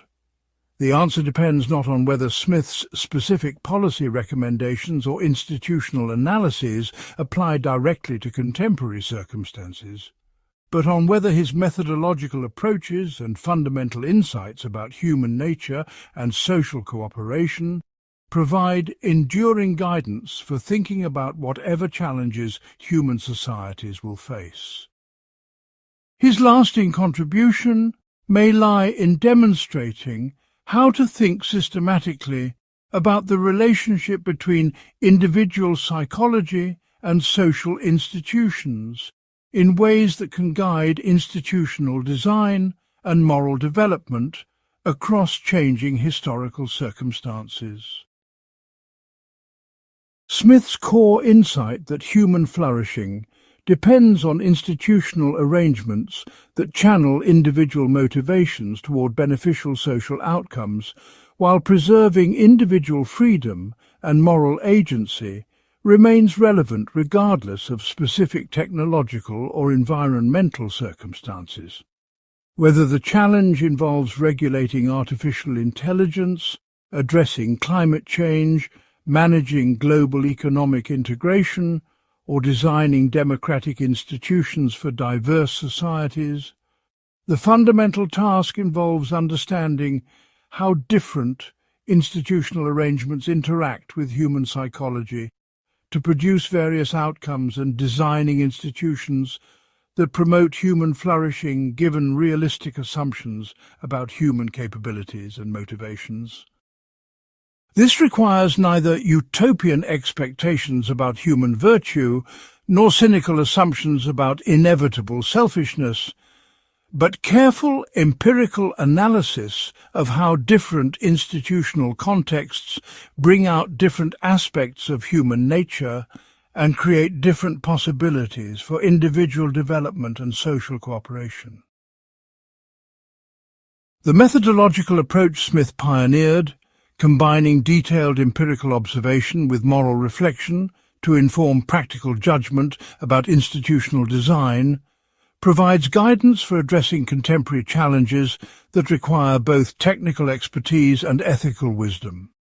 Climate change involves complex scientific questions about atmospheric chemistry and economic modelling, but it also raises fundamental moral questions about intergenerational justice, global cooperation, and the relationship between current consumption and future welfare that cannot be resolved through technical analysis alone. Artificial intelligence involves sophisticated questions about machine learning and computational systems, but it also raises essential questions about human agency, democratic governance, and the appropriate relationship between human judgment and algorithmic decision-making that require philosophical reflection alongside technical development. Smith's approach suggests that addressing such challenges effectively requires integration of scientific knowledge with moral analysis rather than treating them as purely technical problems that experts can solve without broader democratic deliberation and moral reflection. His emphasis on sympathetic understanding and moral imagination provides essential guidance for addressing political polarization, cultural conflict, and global cooperation challenges that threaten democratic governance and international stability. The capacity to understand others' perspectives, imagine how policies affect different groups, and reason about shared moral principles that can guide collective action becomes increasingly important as societies become more diverse and interconnected while facing challenges that require unprecedented levels of cooperation and mutual understanding. This doesn't require abandoning particular commitments or accepting moral relativism, but developing more sophisticated approaches to moral reasoning that can identify common ground for social cooperation while respecting legitimate differences in values and priorities. Smith's analysis of how moral judgment develops through social interaction and reflective analysis provides a framework for civic education and democratic deliberation that remains essential for addressing complex challenges through collective action rather than authoritarian imposition or anarchic competition. Perhaps most importantly, Smith's recognition that individual moral development and institutional reform must proceed together through ongoing interaction provides guidance for approaching social change in ways that preserve human agency, while addressing systematic sources of social dysfunction.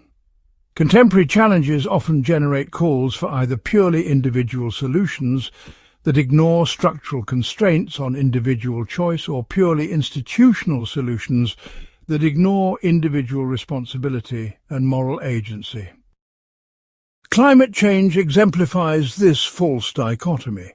Some approaches emphasize individual lifestyle changes while ignoring how institutional arrangements make sustainable choices difficult or impossible for most people, while other approaches emphasize policy reforms while ignoring how individual attitudes and behaviors ultimately determine whether institutional changes will be effective and sustainable.